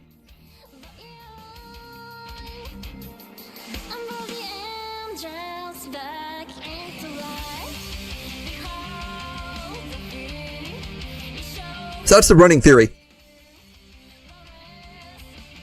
And it just so happens that with humans, it's a sexually transmitted disease. Interesting to note, people can actually, there is now a sexually transmitted cancer that originated with horses.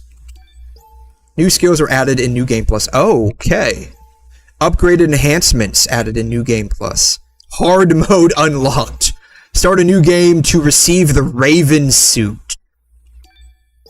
You have received the Symbol of Legacy. Entering Tacky mode with the Symbol of Legacy equipped will transform you into a fusion state. Ah, okay, so the digital art book has been unlocked.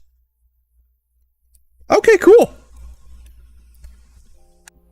Oh, cool, and she even changes, like that, okay. New game plus, okay.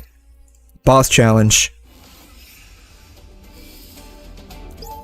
You unlock boss challenge hard mode. Challenge more powerful bosses out of new personal records. Oh god.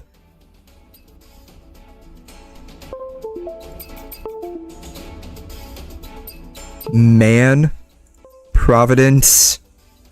Raven. Press R. Oh. Ooh.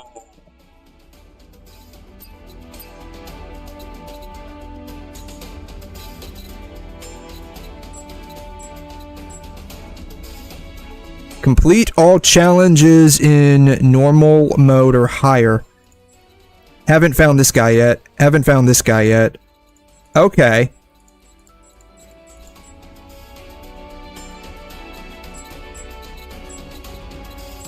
Very nice. Okay. And then we get this one by completing Raven. It's basically the green cyber magician, right? Cyber illusion. Yeah, like the green cyber magician. Green cyber magician. Royal Guard suit. Now this would be one that I would want. Because them Royal Guards, they look hot, man. They look hot.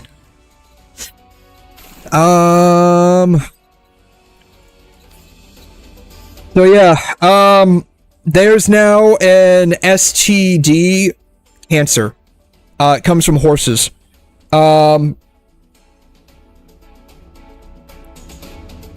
Specifically, it comes from the horse's, I believe, rectum. So if you don't know this, there are certain farms in various areas of the United States, where you can pay to be, you can pay to sexually assault the animals. And if you get caught doing that, you are in fact charged with animal cruelty. Royal Guard makes Eve's boobs bigger. Oh my goodness. I never fought this guy. Do you just unlock him even if you've never fought him? I don't think I ever fought this guy either. Really? Yes. Oh, okay. So we get this from fighting man in normal mode.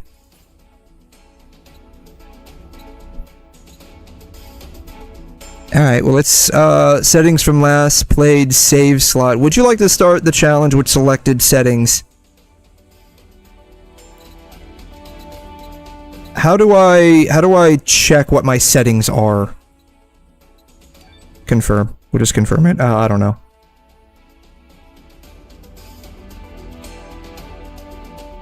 But yeah,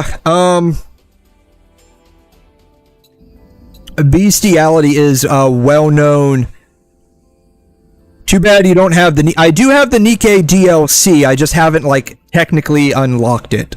Like I unlocked the girl. I have the girl that I can go and do the stuff with. I just haven't like done any of the stuff. I decided to kind of go through the story first before like doing any more of the DLC, honestly. But I do have it. I just haven't like actually done it. I'm gonna go out on a limb here and guess that am I able to like actually get into like a point in time? Like I asked because like when I played 𝘵𝘮 Automata, you could actually teleport into certain points in time. So like if there were missions that you didn't complete, you could actually like teleport into that like point in time in the gameplay and just like accomplish all of those missions. Is there a way to do that here? And I know each game's going to be slightly different, so like you know. Let me see, load game. No, I'm probably not able to. 52 hours? 53 almost. 52. We're a quarter hour short of 53 hours. Wow.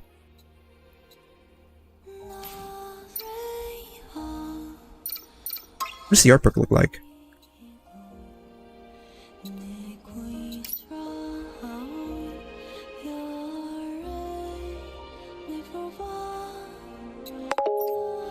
Since HIV's virus aren't virus treatable. Unfortunately, no. So you can treat bacteria with an antibiotic. You can't really treat a virus. You can treat a virus with antivirals, and there are a couple of them out there. Like the one that's off the top of my mind is something called Tamiflu. It has a short window of efficacy, though. Tamiflu is used if you catch the flu, one of the influenzas. I can't remember which one off the top of my head. I can't remember if it's flu A or B. But you have to catch it within, like, 6 to 8 hours of symptom onset. And you can give someone Tamiflu, and there is a higher likelihood for a quicker recovery. So, some viruses you can treat, kind of like what I said with HIV. You can treat it with an antiretroviral, which will reduce the load of the HIV virus itself in your body. There is ongoing research to determine if that means you are cured or not. Like, there's no... The only real way... Who the fuck is that? I never fought that guy. Oh, cool. Are these, How do I unhide the UI? Shit. H. Prototypes.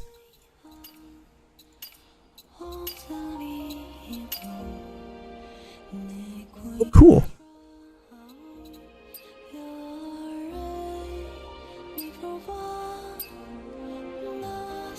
Wow. That is a cool sword.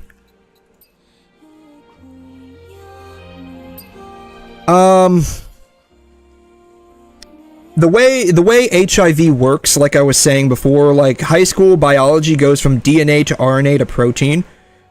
An retrovirus means that it goes somewhat backwards.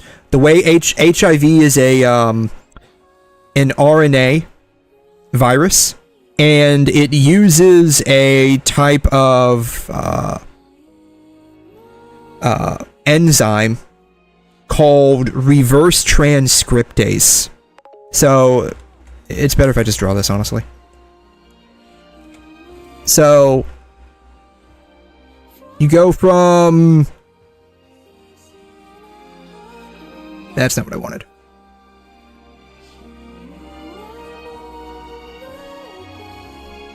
DNA to RNA.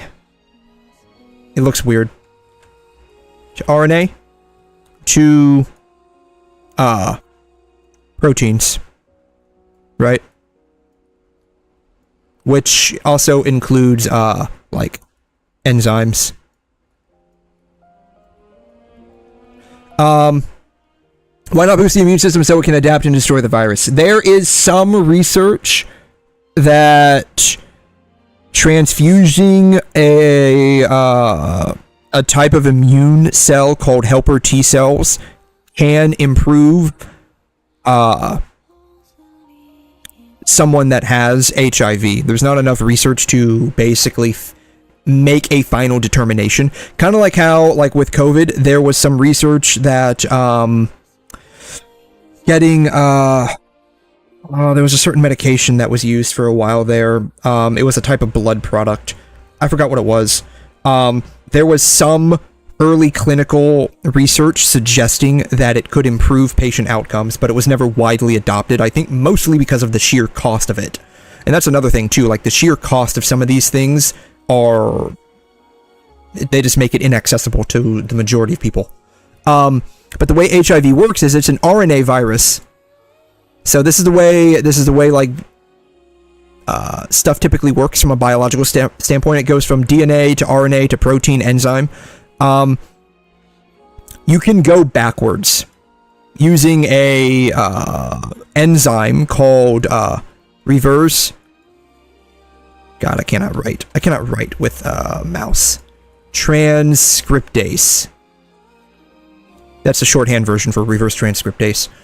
And it will convert strands of RNA into their DNA equivalents. And it will inject the DNA, the newly formed DNA, into the host DNA chromosomes. That way, during normal cellular processes of reading DNA and converting it into RNA, the RNA will be made and direct the cell to make the packaging protein structures for the RNA. And what happens is HIV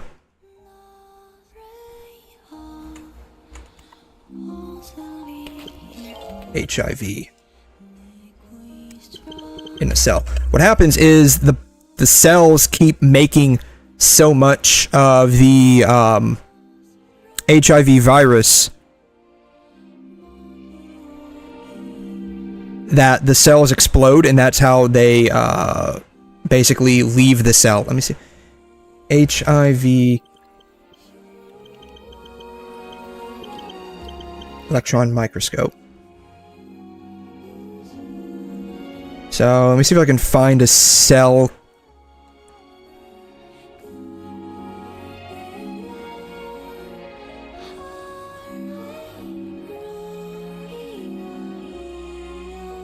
With HIV particles in it.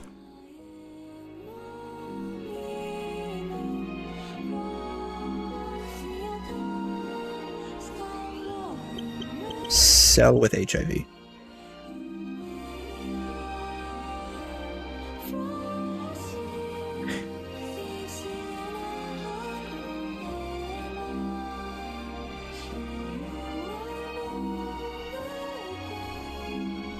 So these little bubbles right here, these are all like HIV particles, or like viruses essentially. What happens is these build up and the cell is no longer big enough to house all of them, and it explodes. and then all of the HIV particles get released into the body to go and attack more cells. And do the exact same thing over and over and over again. HIV works by tricking the body into not attacking it, essentially. Like, there's no, like, there's, like, the body basically, like, here's HIV, like, trying to, like, this is an HIV particle. It's attaching onto the cell wall, and then what happens is it injects the RNA material into the cell that then gets taken up and shipped to the cell nucleus for implantation into the chromosome after it's been turned into DNA.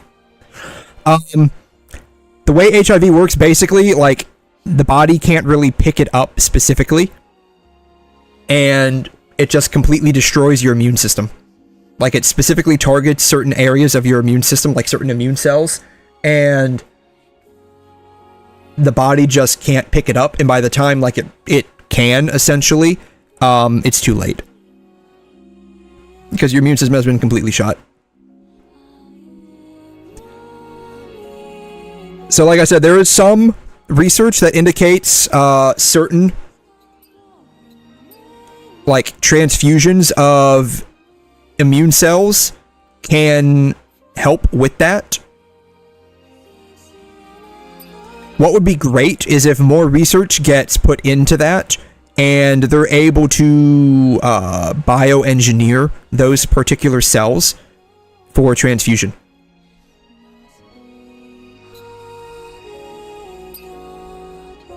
So I guess this was like a prototype skin suit?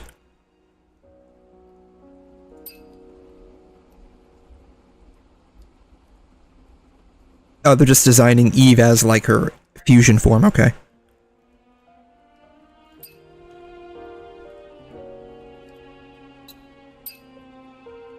So you can, like I said, you can treat it by targeting the mechanics of how the virus works, which is by basically hijacking certain processes within the body, within the cells. I believe most antiretrovirals, because that's what viruses are called when they go from RNA to DNA. They're called retroviruses. Medications that target this process, or target the virus in general, they're called antiretrovirals.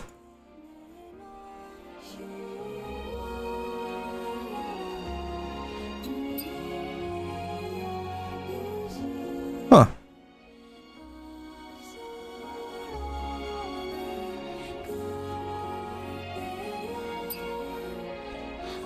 The problem is to, like, actually research whether or not they are true cures would require basically people taking them for a period of time and then no longer taking them.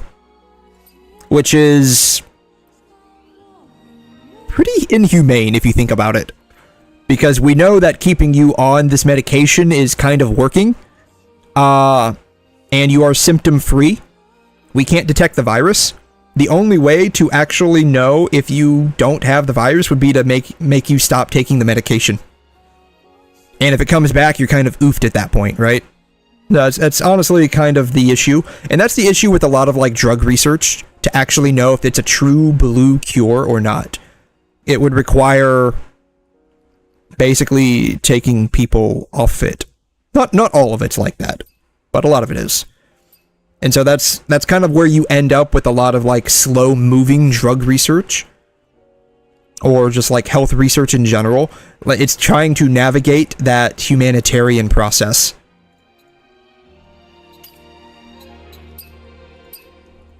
You can do a number of things with animal testing, but you also run into the issue with, like, animal cruelty as well. Interesting here. We use, like, researchers use a lot of mice, specifically a type of mouse that's been effectively, like, engineered for drug research. Drug research mouse statue. Some places, like this place specifically, there's a monument kind of to all of the probably hundreds, if not hundreds of thousands, if not millions of lab mice that have been basically engineered for dying. I don't know where this is at. I think this is in Russia somewhere.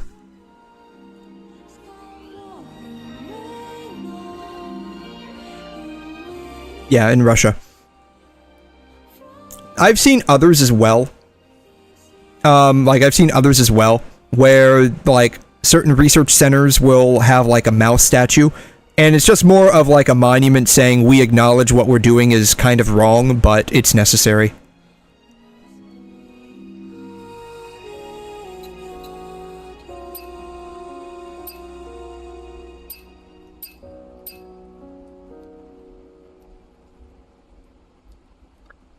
She is a lot more low poly than I thought. Most of the polys are in her face. Interesting.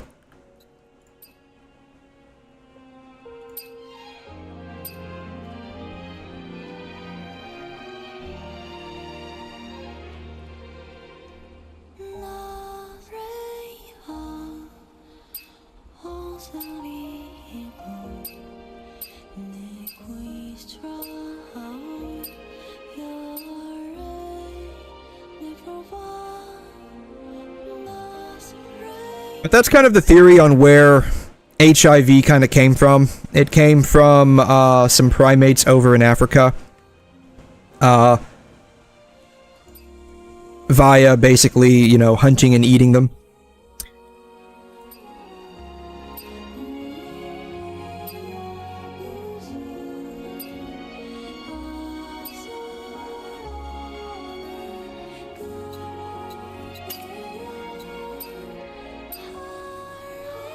Actually, I want to look at the ships. I thought these were pretty interesting ships. Like, it kind of has like a whale look to it with like fins and whatnot.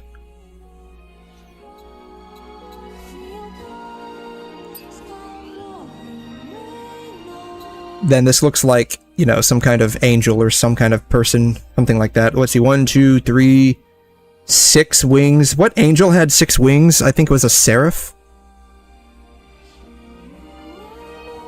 Oh, is this really how big it is? It's a lot smaller than I thought it would be.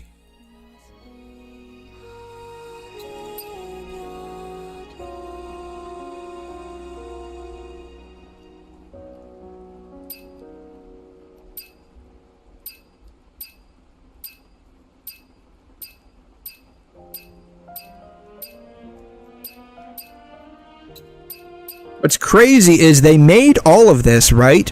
But, like, we saw the interior of the ship so few times. Like, we barely even went in there. Oh, this is cool. I wonder how I get this one. The Lop Bunny Pack. I got the bear one. I believe I got the bear one.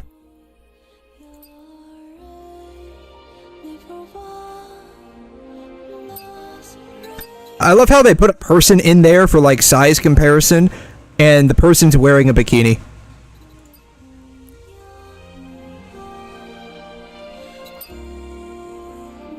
I never saw this in the game. I didn't see this either, I don't believe. I guess I have to play the game over again to see all of this. Prototypes. So, prototype mech suit, Providence.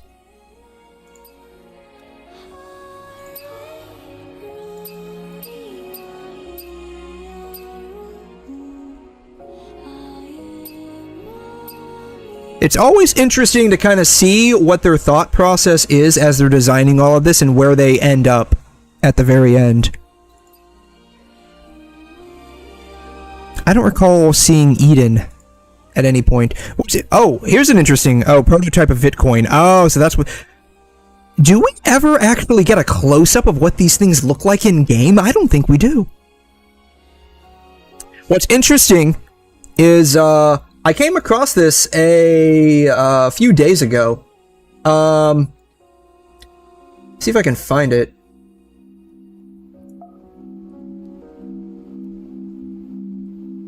wonder if it's on my liked videos.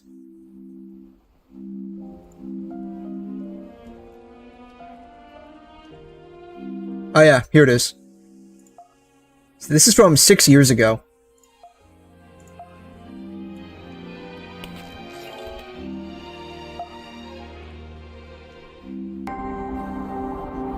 I thought this was cool. So this is a teaser trailer from 6 years ago. So they were working on this game at least 7 years ago to have gotten at least this far. Oh, it's gonna auto delete in 28 days. You don't remember that? Have you tried doing like password? Like try doing password retrieval if you remember what your user ID is in the email you had with it.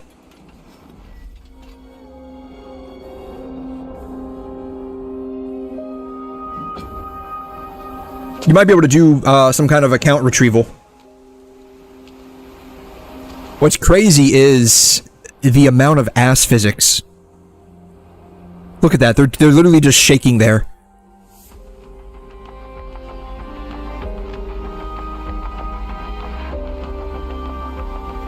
Like, she's just standing there and they're shaking. Like, they really toned that down. Like, I think her ass only moves now when, like she walks.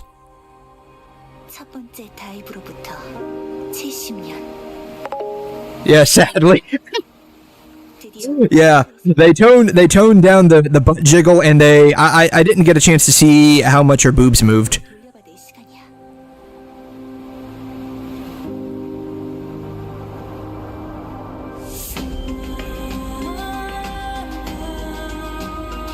I'm wondering if this was like a trailer they put together to pitch to their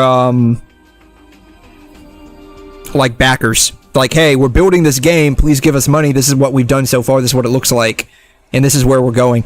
I don't remember this boss. But it's cool that by this point in time, 6 years ago, they already had like the general look of how things were gonna be.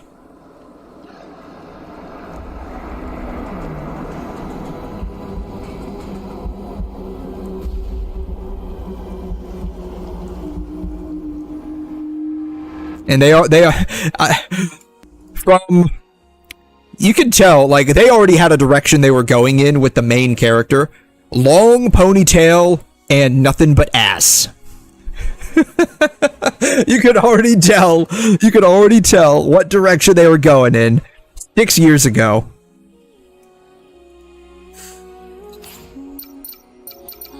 Alright, let's try, let's see, which one do we get? We get that one from Raven in hard mode. We get this one from Man in normal mode. I've not fought Man yet. Let's try him in normal mode. I think we can only try him in normal mode once, right? And then like we can move on to hard mode after that. I think that's how that works. I think we have to beat him once in normal mode. I've done like 1 or 2 of these just as like practice. Alright, I don't know, what do we want to fight in?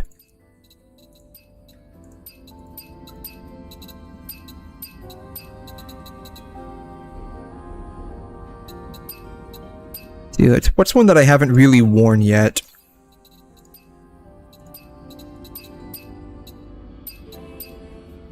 Haven't worn that, but I want to save that for fishing. Haven't worn the white one specifically. Oh, I haven't worn this one.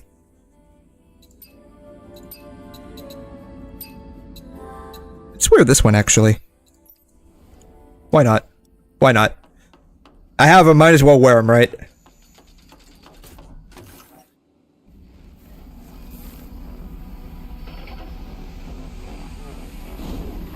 I have no idea how this guy operates because I do not recall fighting him in this story.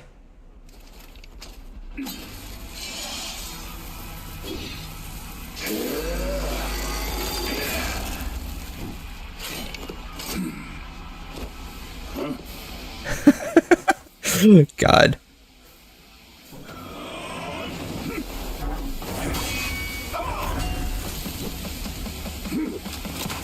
Oh!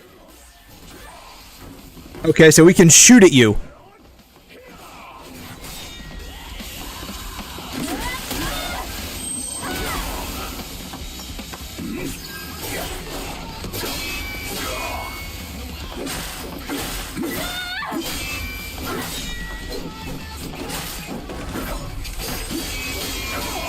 Oh, wow, okay.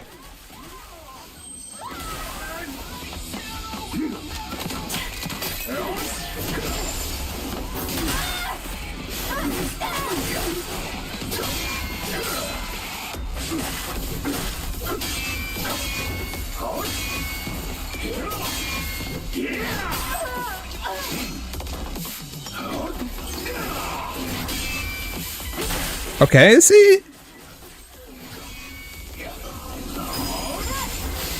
As much as I would like to say he's not too bad, I got a feeling it's about to get, like, real here in a minute.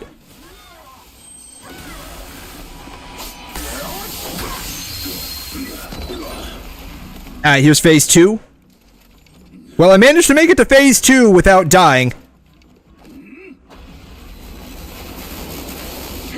God, what is... Oh, what? What? What? Is he gonna... Oh, he's gonna start... He got a mid-fight power-up? Come on, man.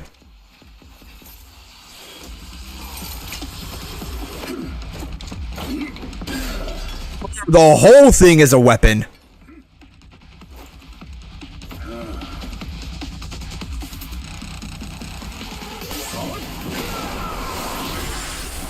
I cannot believe I dodged that, honestly. Oh. What? Jesus!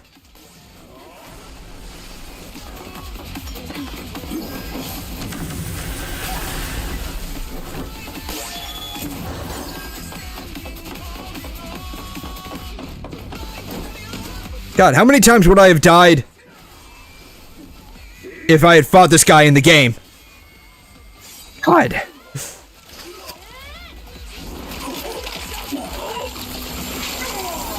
Ooh, nice.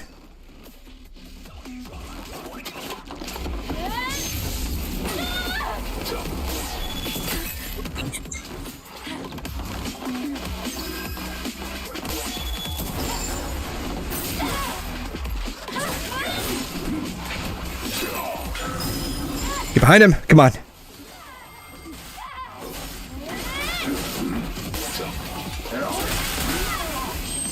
Very nice.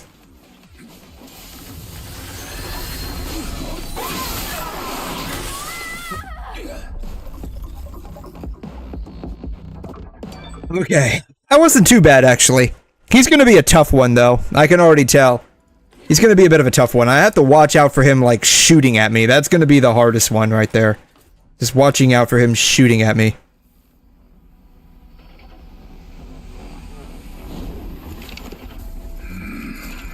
Alright, we can skip this.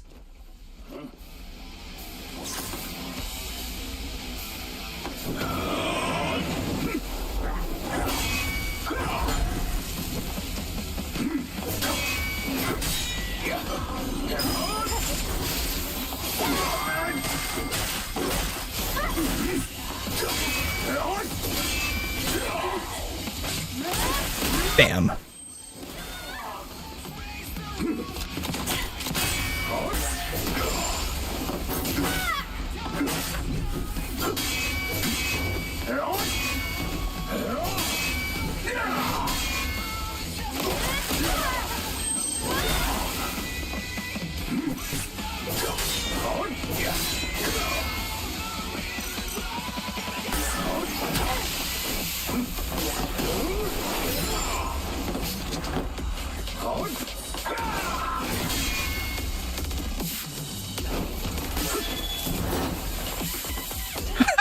I actually jumped through that.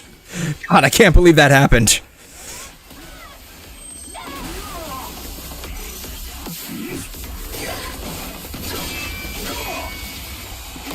Alright, retribution after this.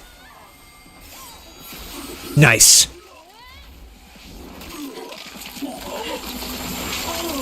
Bam. Alright, now we're in the second phase. God, what even is that? It's like a mixture of a hammer. It's like a mixture of a hammer and a battle axe combined.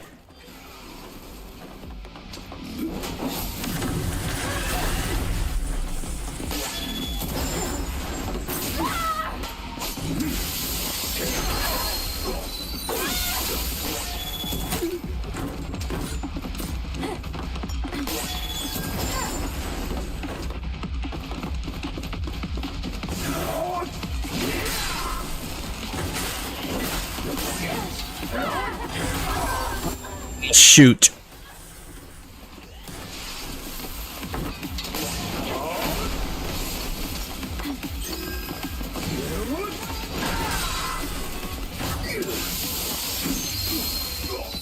Bam.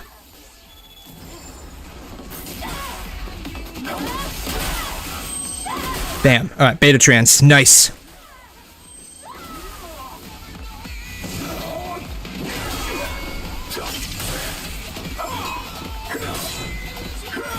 That thing turned into a freaking lightsaber?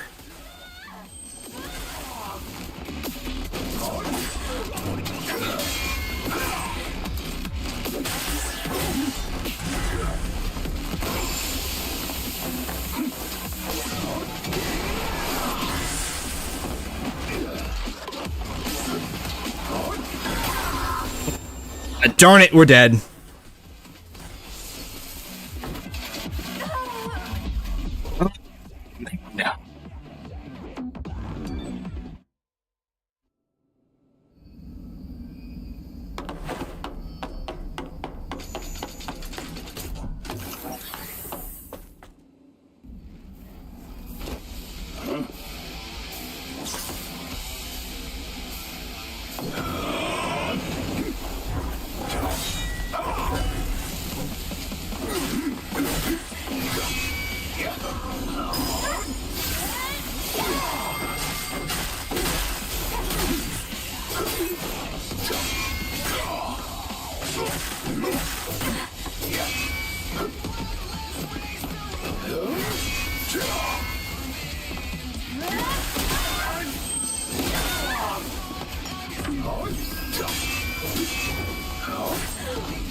He's doing that again. God.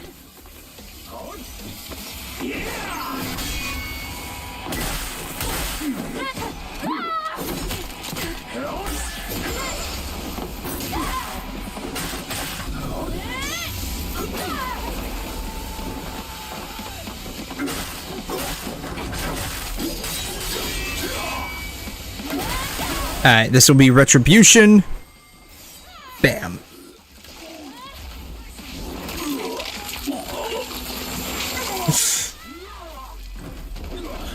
We can skip that. Alright.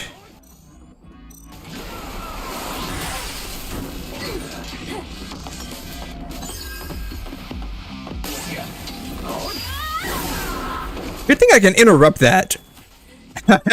Just run right into it. That makes a lot of sense, right?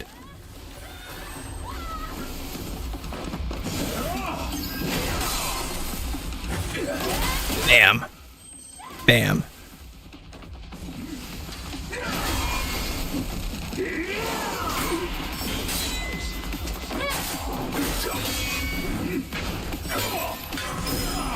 Ah, shoot.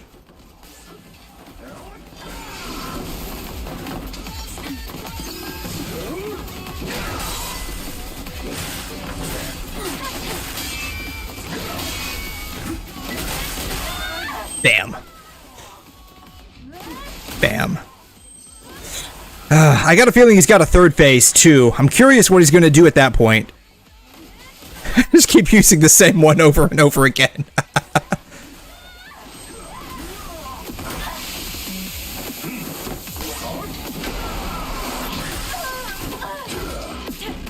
Heal.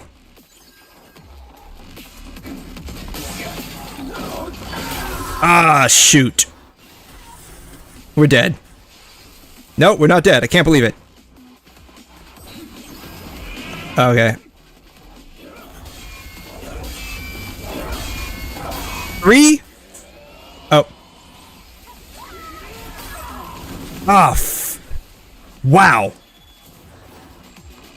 This guy is something else.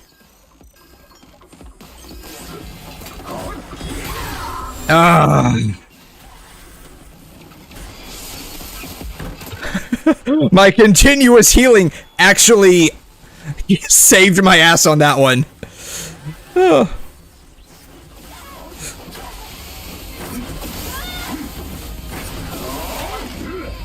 Oh, he can do that too? At least we're, like, invulnerable right now.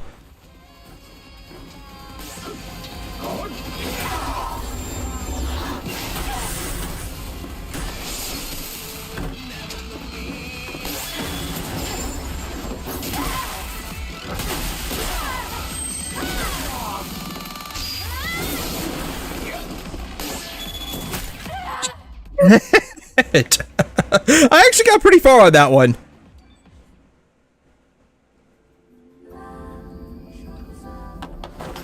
Alrighty.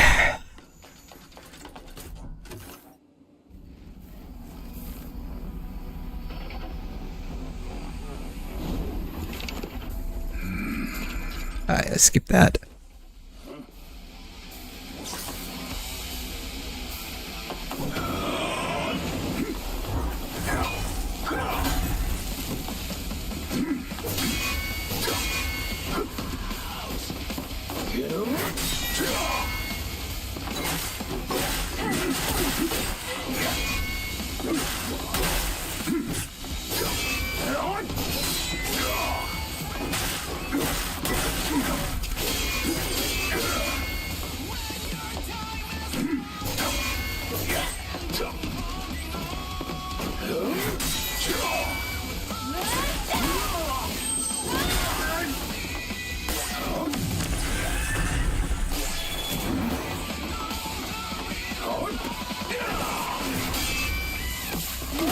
Bam. Bam.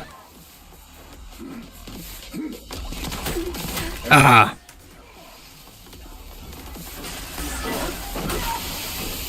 Now he's gonna jump at me. Ah. Shit. Oh, I saw it coming.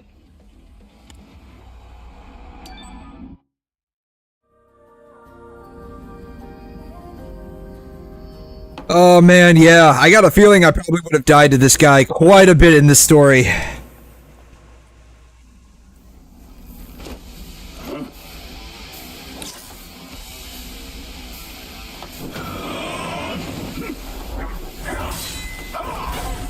God damn it.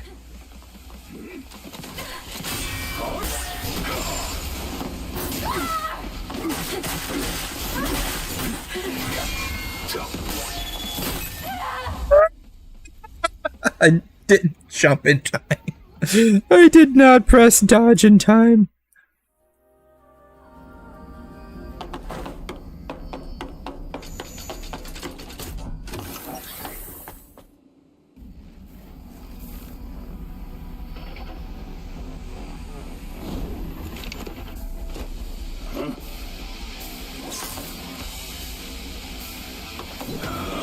All right.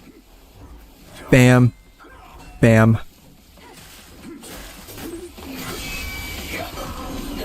Get behind him. Here we go.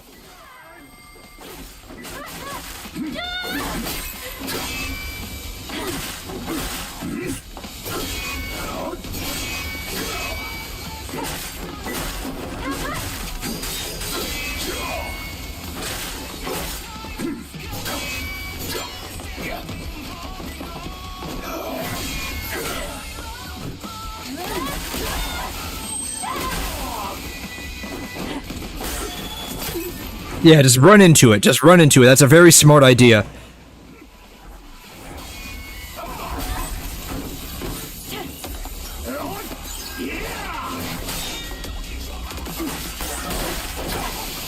Ah, he's gonna jump at me.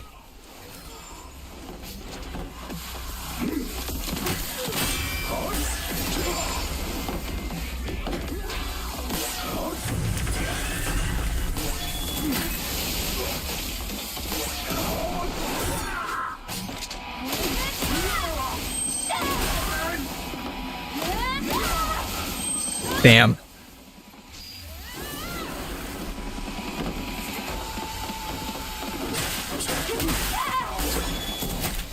Shit. God, those hits really pack a punch on him.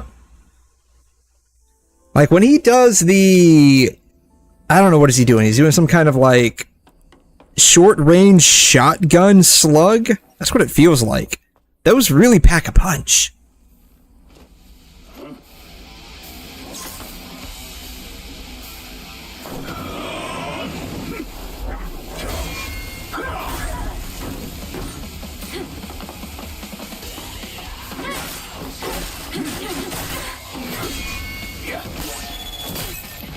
Damn it.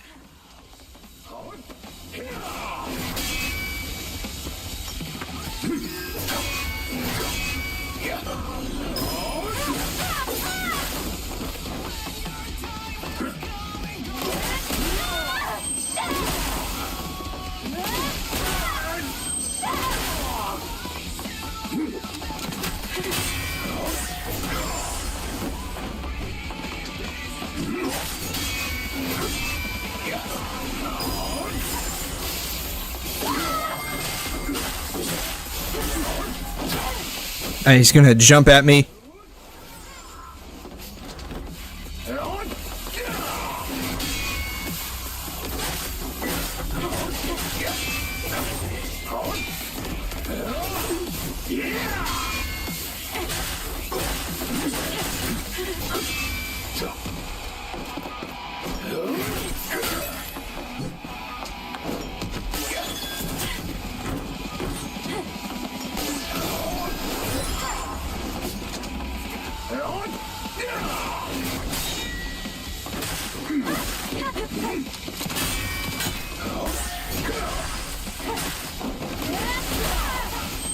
Bam.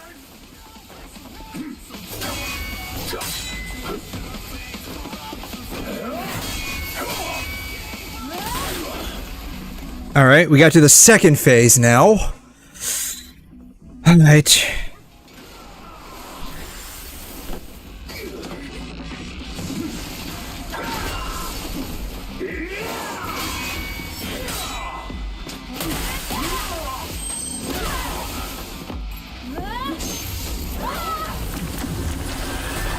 Was worthless. God damn it.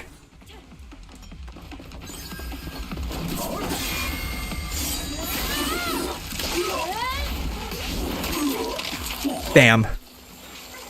Alright.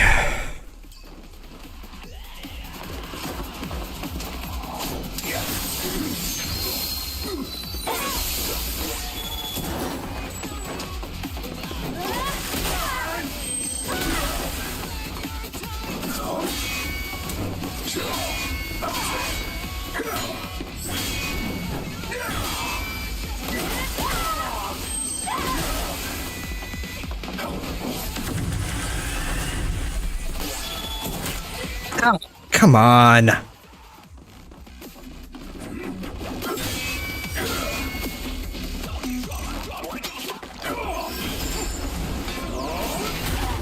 Yeah, just run into it. That makes a lot of sense. Yeah.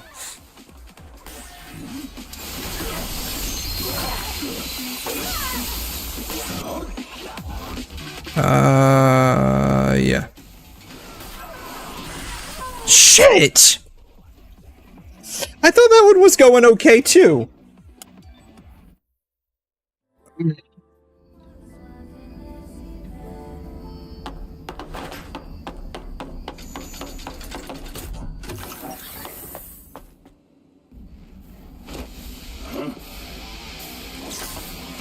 You know, I was thinking that when I finally did like a new game plus, I would probably be slightly better off. I'm thinking that's probably not going to be the case.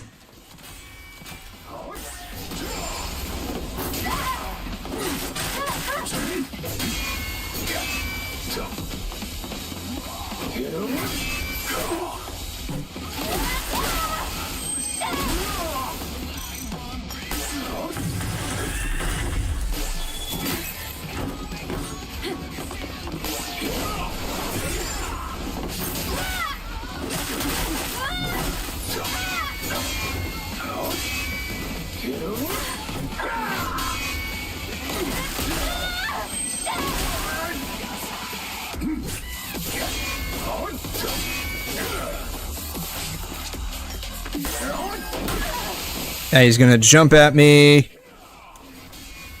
Oh, he didn't run and jump at me. God damn it! I'm trying to get out of the way!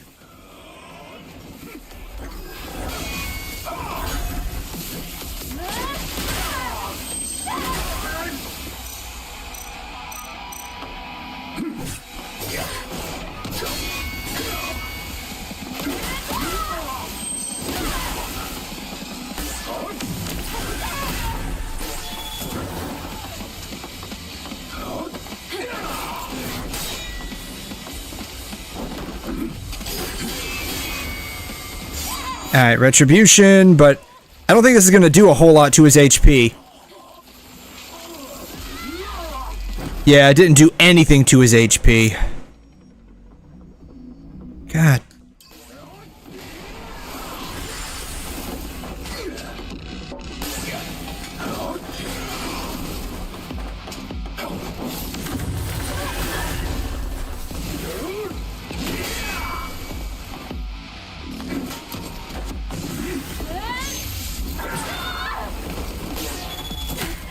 Shit.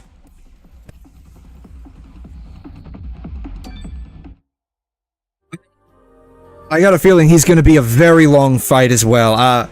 I'm not keeping track of how many times I've died because it's not, like, part of the story. But, I'm sure this is, what, like, 12 or 13 now?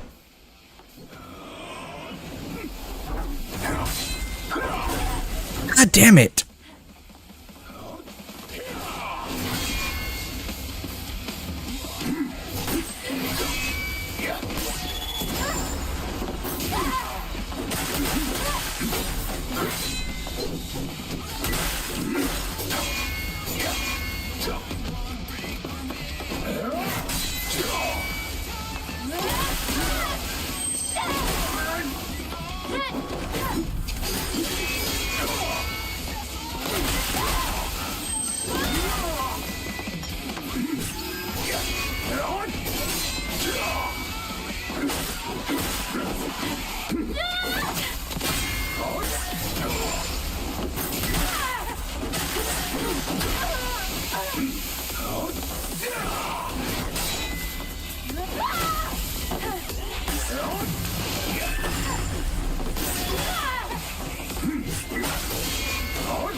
There we go. Okay. Alright, now I think only 2 more for Retribution, right? I can.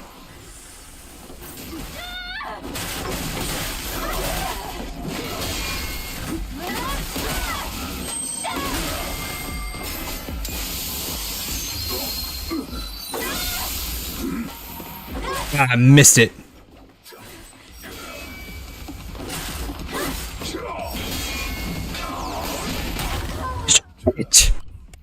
God, man. It goes so well until I make one fucking mistake, and then it all goes to shit.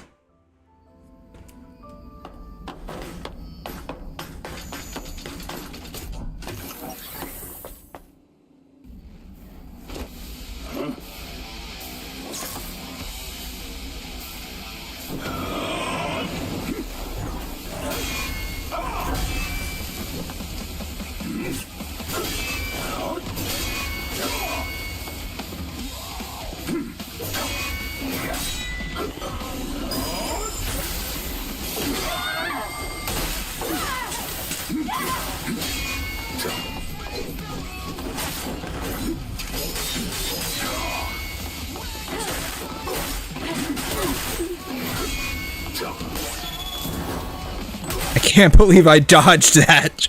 It wasn't even a real dodge, but oh my god.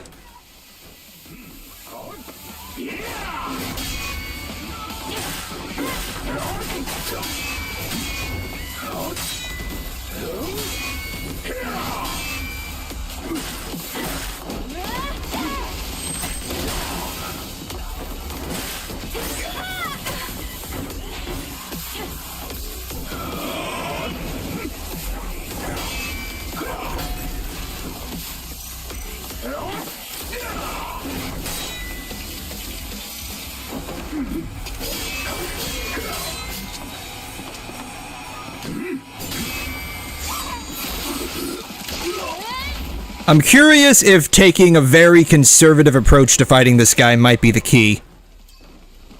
That's the only thing I can, like, kind of think of right now.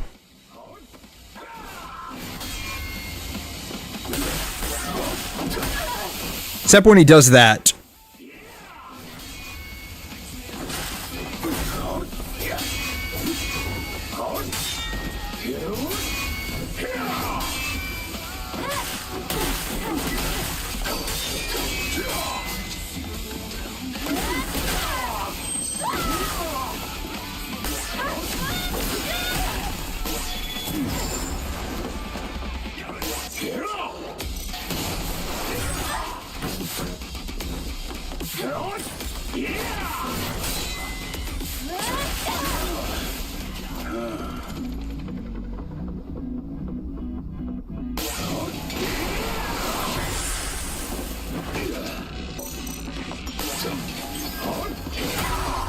Shit.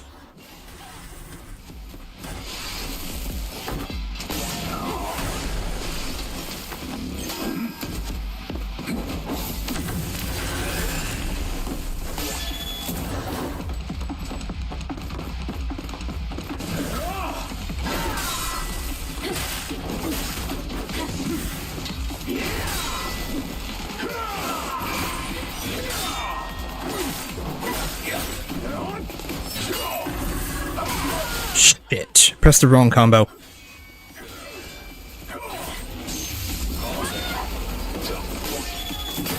Shit. Didn't heal up in time. God damn it.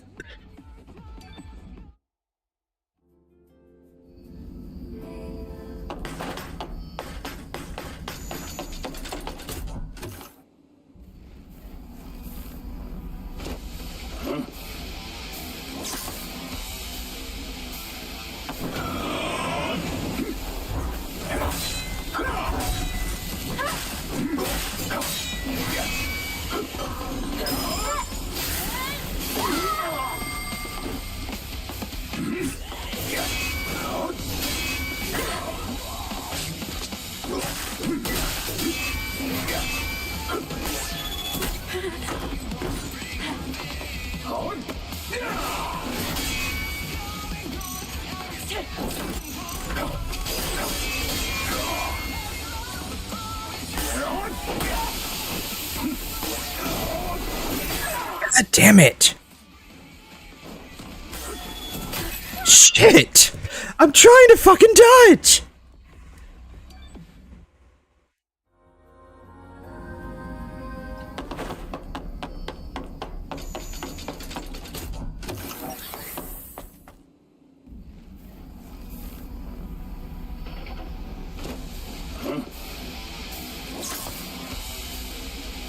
All right. God damn it.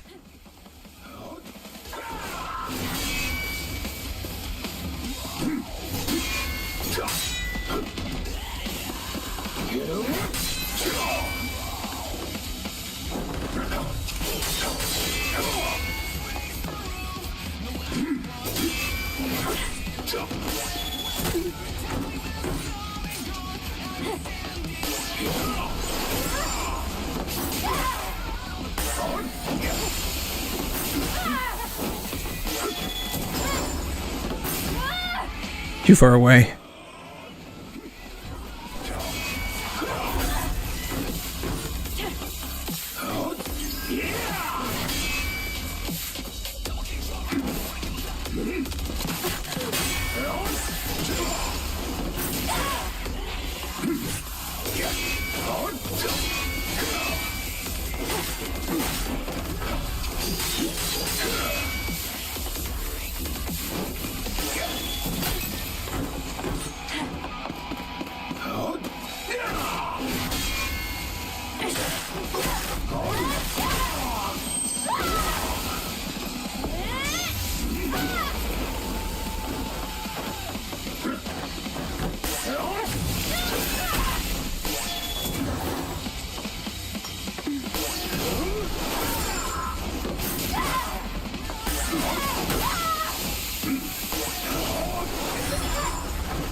Alright. Third phase, second phase. God. Alright.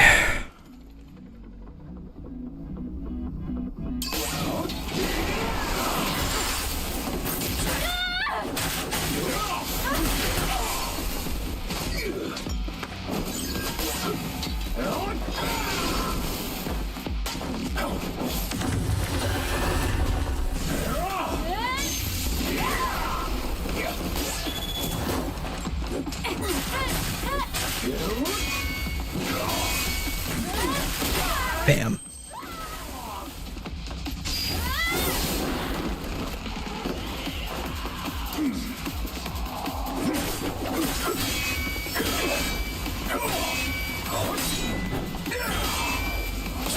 Bam.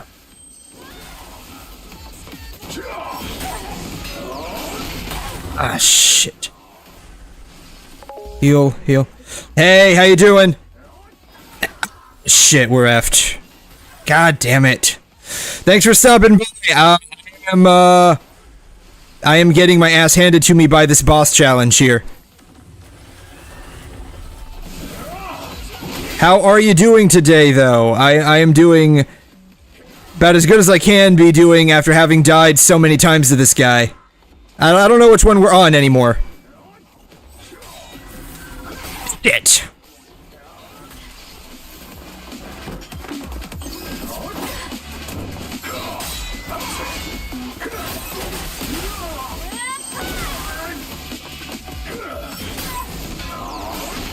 God damn it.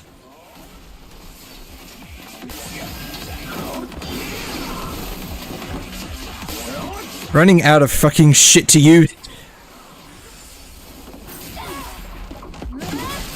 Alright. 4 more.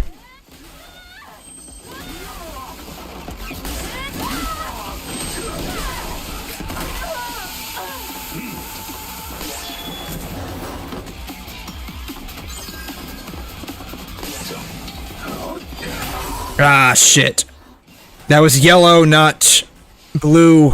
Fuck. Ah.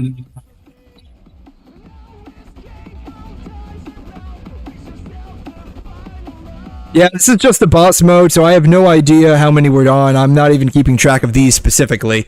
But, we finished the story, after having died 265 times, so way above what a cat typically ends up having, right? Like, cats have 9 lives, so they better get it right by the 9th time.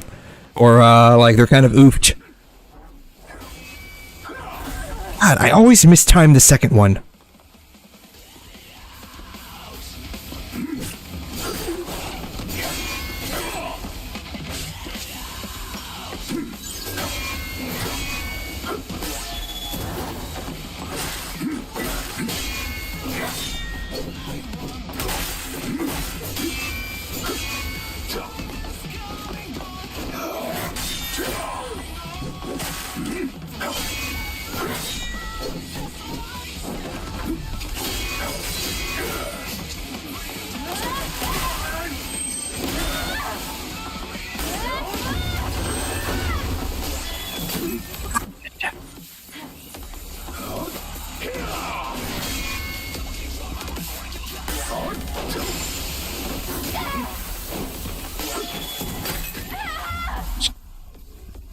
I was trying to dodge. I was trying to dodge.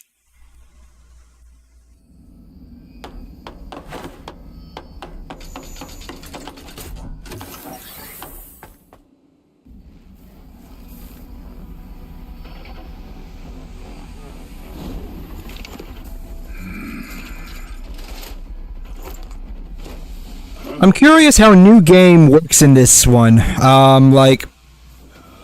Like I've mentioned before, I don't typically play games like this before. Fuck. Do you start from playing the beginning again?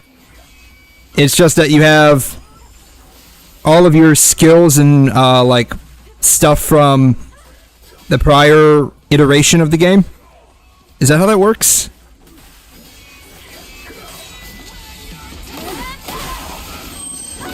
Beta trans would just, like, spam this.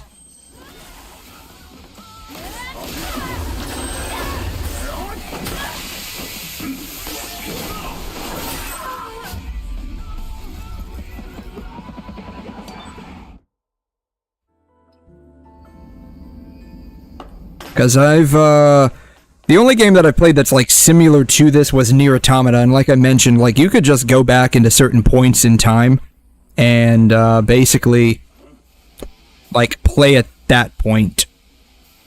So you can complete stuff that you didn't get a chance to the first time. There we go.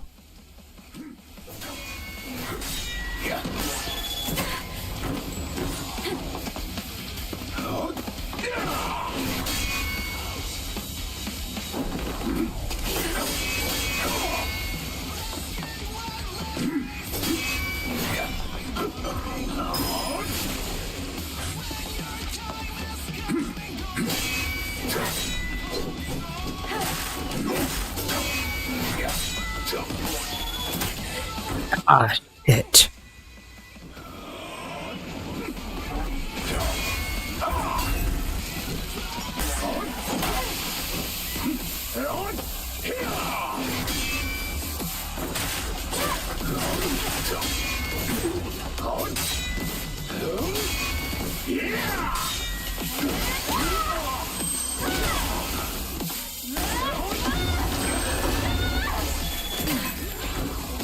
This one is really scuffed. This one is really scuffed.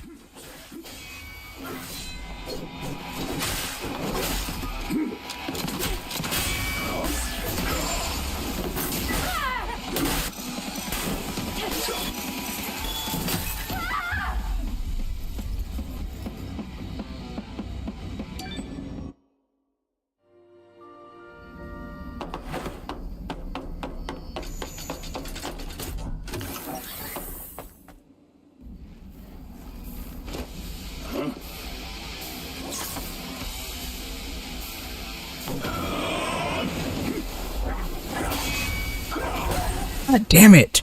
I either parry that second one too early or too late.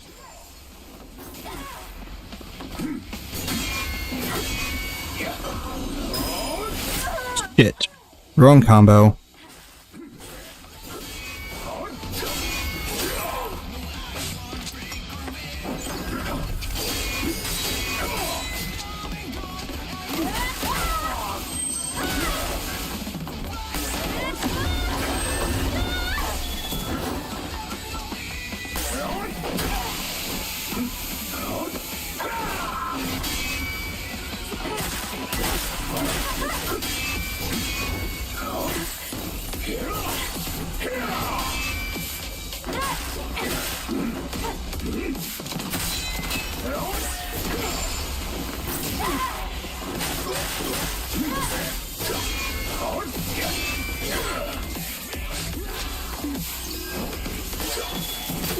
Ah, damn it!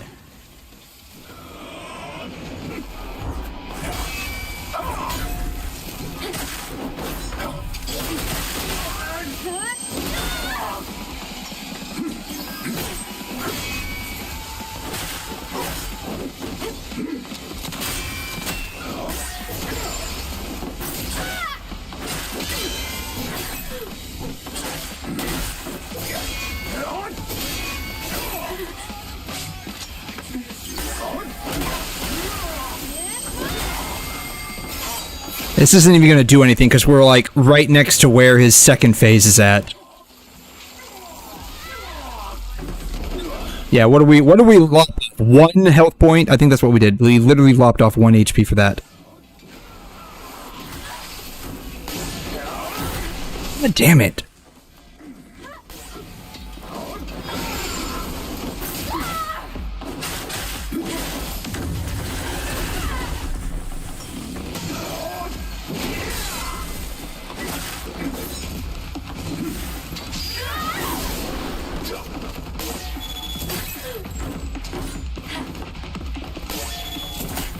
Damn it, I'm fucking trying to dodge!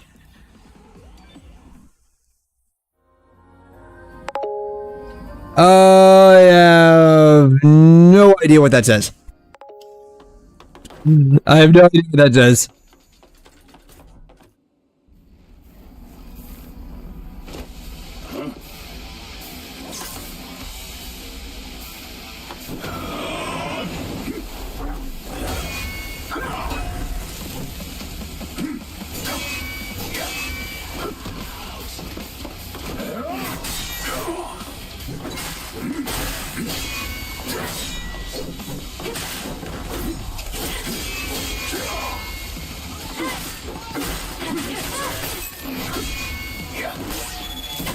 God damn it.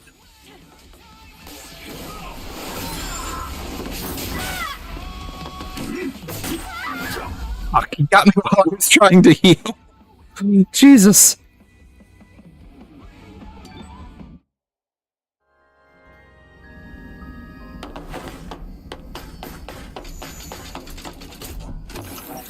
Eventually, after 500 times, we'll get him. Eventually. He's very good. I would probably put him close to Raven, honestly. I would probably put him close to Raven. God damn it.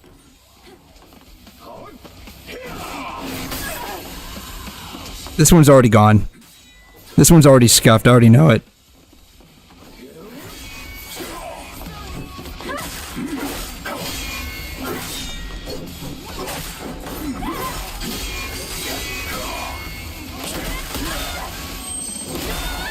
Yeah, I would probably put him in terms of difficulty, like, close to Raven. Shit. Yeah. I already knew it was gone.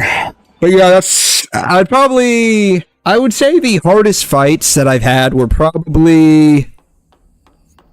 the first boss I ever did, which was... I don't know what his name was. Abaddon, maybe? Only because, like, I really had no freaking clue what I was doing. To be fair, I still don't know much of what I'm doing.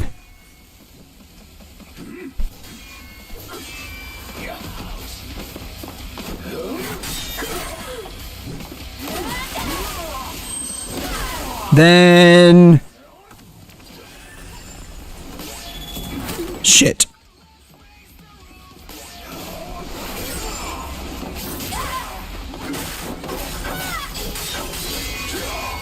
Maybe...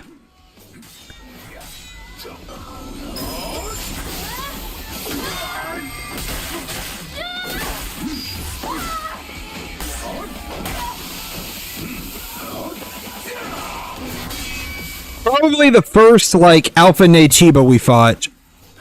He was pretty hard.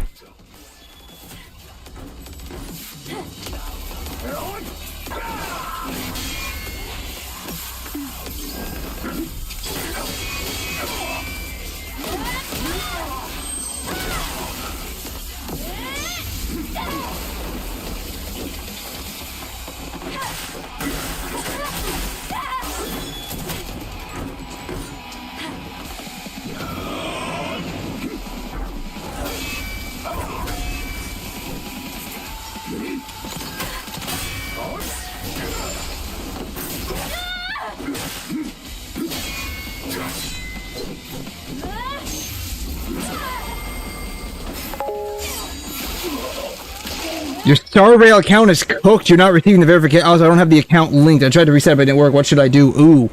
The only way might be trying to reach out to Mihoyo customer service.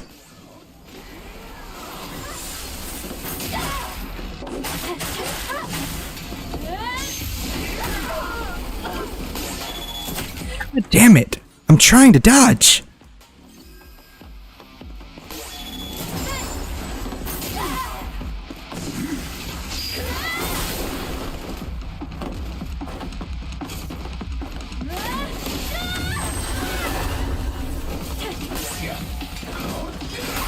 Shit. We're done. We're done. We're done. Yeah, I would try to reach out to 𝘬𝘬 customer service to see, like, if you really want to keep your Star Rail account, because you've spent quite a bit of money in that. I don't know how much you've spent specifically, but I know you told me you've spent quite a bit. I would probably go to customer service, and see if they can try to help you with that. You'll probably need, like, your account UID.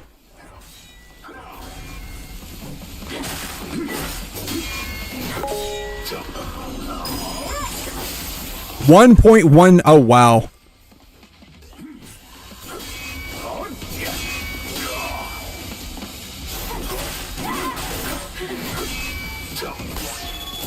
God damn it. I am pressing B, by the way. I'm just either mistiming it. I'm just like either seriously mistiming it or I'm like doing something else. I am pressing B, which is the dodge button for my controller.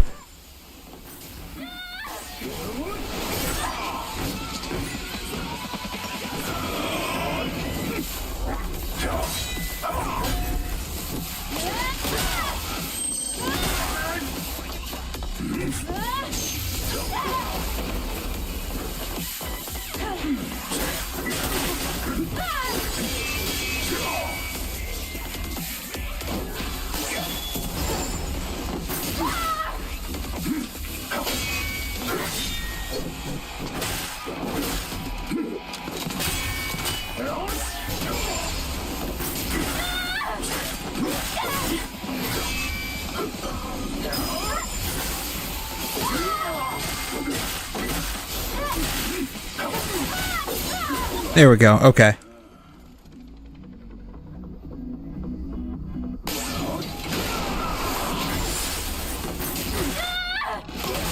Damn. Go. Wait, is your Zenless account cooked as well?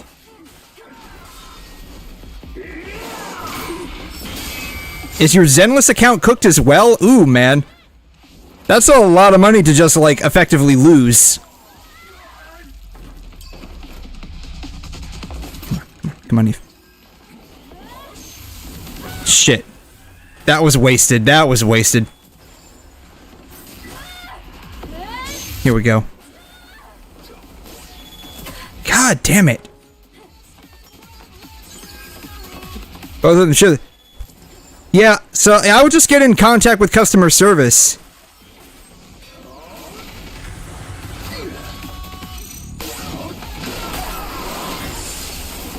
And give them your UID and your email and say,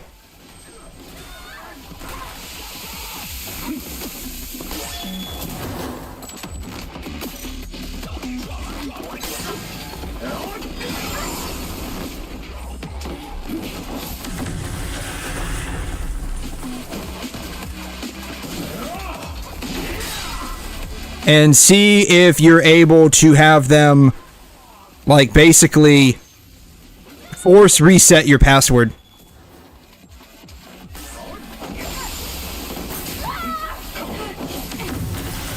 Forward, god damn it.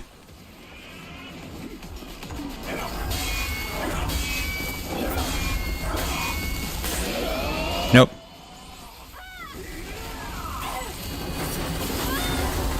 Alright.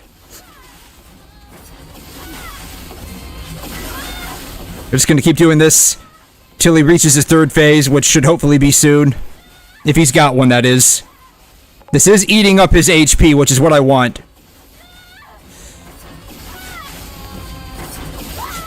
Password is the Gmail account.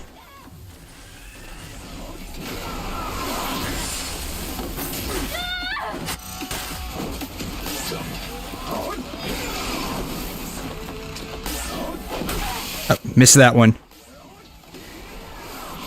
There we go. Damn.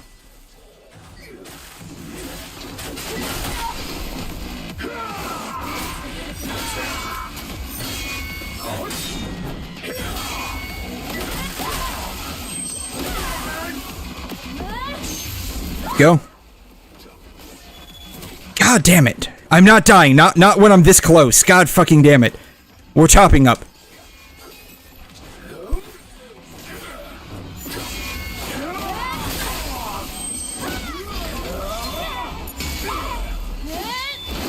Jesus Christ.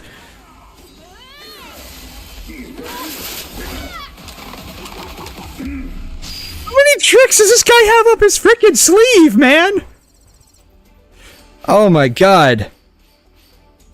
I took 20,000 damage, 24 perfect parries, 12 perfect dodges, no ammo, and 8 potions used. Wow. Oh my god. Jesus.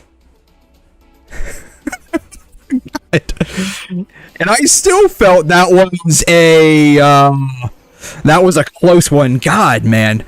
I still felt that one was a close one. Wow. Royal Guards who does the reward challenge. Thank God. Oh my god. Yeah, the only thing I could think of is just trying to reach out to MiHoYo to see if you can recover the account in some capacity. Because that's a lot of money to effectively lose. Please make 𝘠𝘰𝘳𝘳𝘕. Yeah, so I haven't, I have the new game plus that we're probably gonna do. Probably not tonight, because tonight's gonna be a very short stream. But when we do New Game Plus, I'm not even sure, specifically what happens with New Game Plus, other than I think we keep all of our same stuff. And I'm not sure if we start from the beginning again or not. I don't know. 𝘠𝘰𝘳𝘳𝘕 is real. Yeah, so when we do that, we're going to do the Nikkei stuff. And I'm going to try to run through and pick up all of the stuff that I missed the first time, which is probably still a lot. So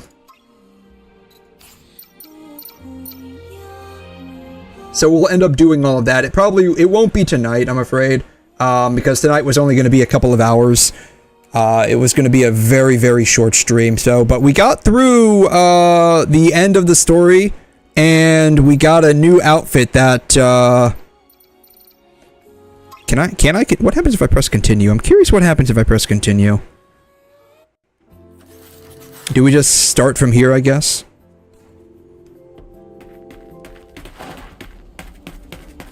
I don't know, that was the end of the game. I'm curious what happens, do we end up do we refight this guy, or is do we fight him? Can we just explore around?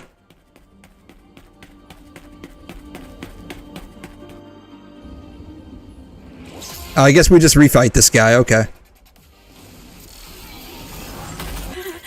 We just refight this guy, okay.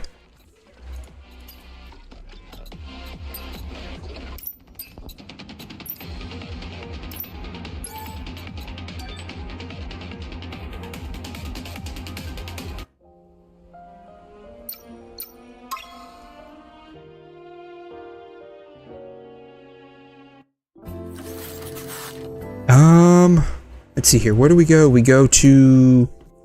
Is it right here? Repair console, right? Nano suit. Is that even available for me now that I unlocked it?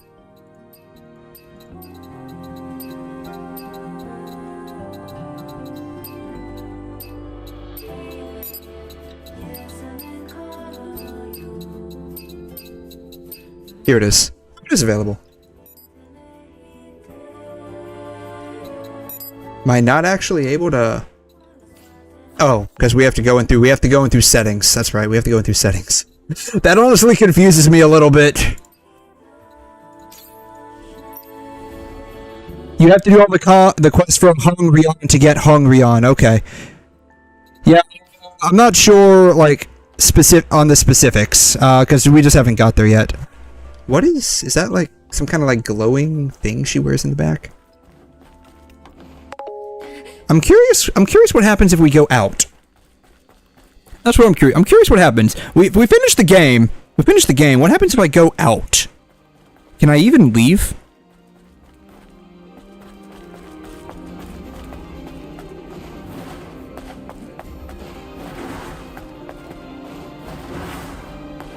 Three in the desert, 2 in the wilderness. Okay, yeah, I just have to end up doing it, that's all. That's the thing, I just have to end up doing it. I kind of, I kind of stopped doing all of the side quests, mostly to, like, advance the story. Because my thought was, we can always just go back and redo the story.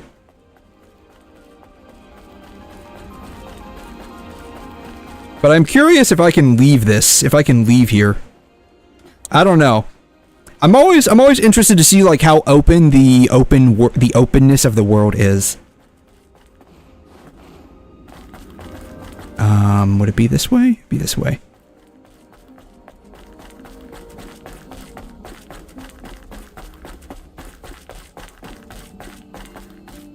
That way? There's nothing down that way. I don't know if I can even leave, honestly. Yeah, I can't even leave. There's nothing to interact with. So I guess once you get here, you're kind of stuck. That's what it looks like. So I guess we'll have to just, like, play through it.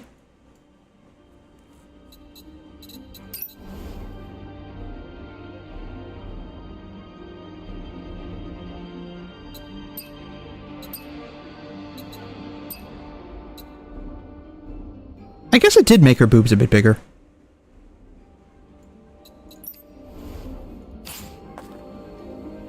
So yeah,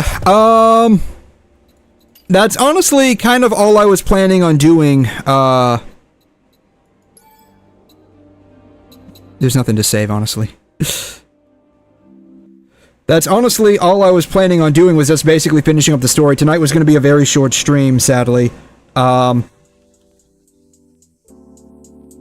But I will be back. Unfortunately, I won't be able to stream any more of this week. But I will be back, next... I have no idea.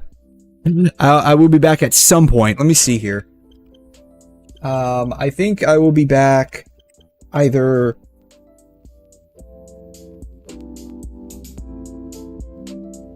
See if I can see here.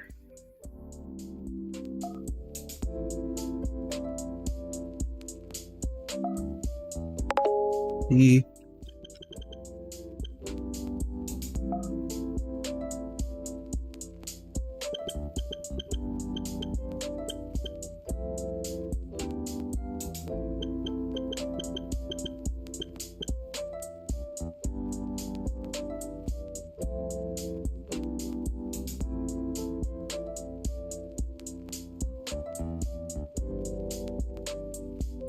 that doesn't.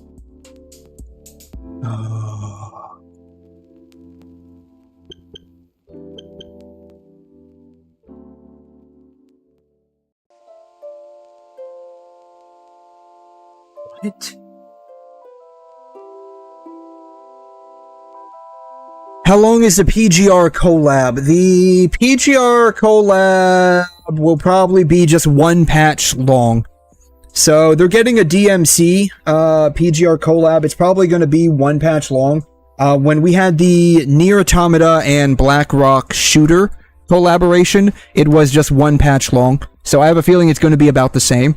I don't know when that's coming to global.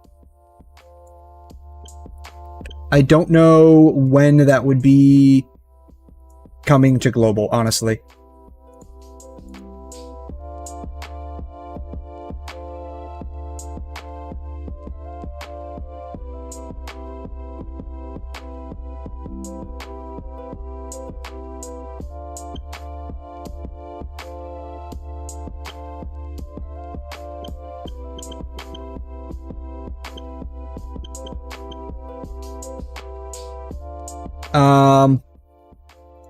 I don't know.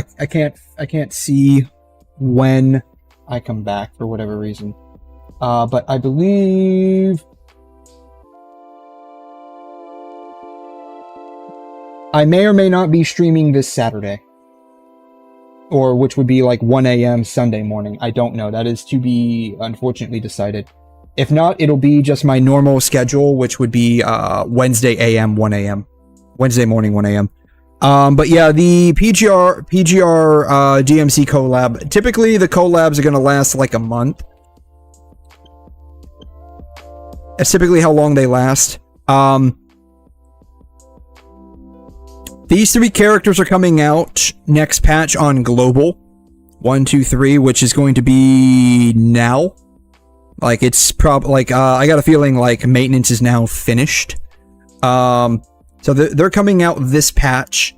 After that would be these 2, and then this is like the current patch in China with this patch for this character. I believe in beta right now. So patches last about 40 days, I think. So 1, 2, so in like a month and a half, and it will only last like probably 40 or 45 days. They might do a long patch just for the collaboration purpose, and it'd be like 45 days. How did you know the Stellar Blade 2 coming out in 2027? I heard that Stellar Blade 2 had been announced earlier this month.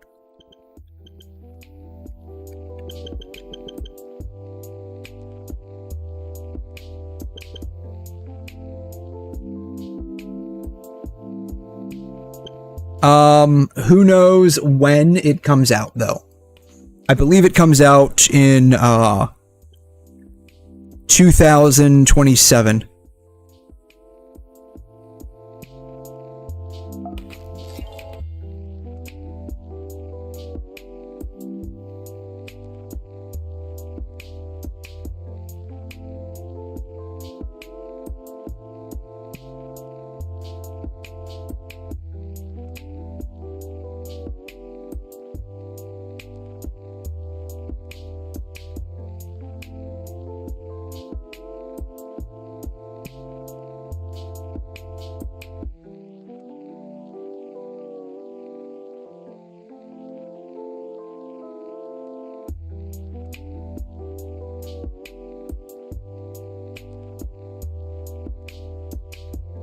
Maybe by the end of 2026, though realistically I would expect maybe summer or fall of 2027 with a PC release, if not simultaneously. Now that the first Stellar Blade did substantial in terms of sales. It did pretty good in terms of sales. They might do a simultaneous release. Maybe. Depends. It depends on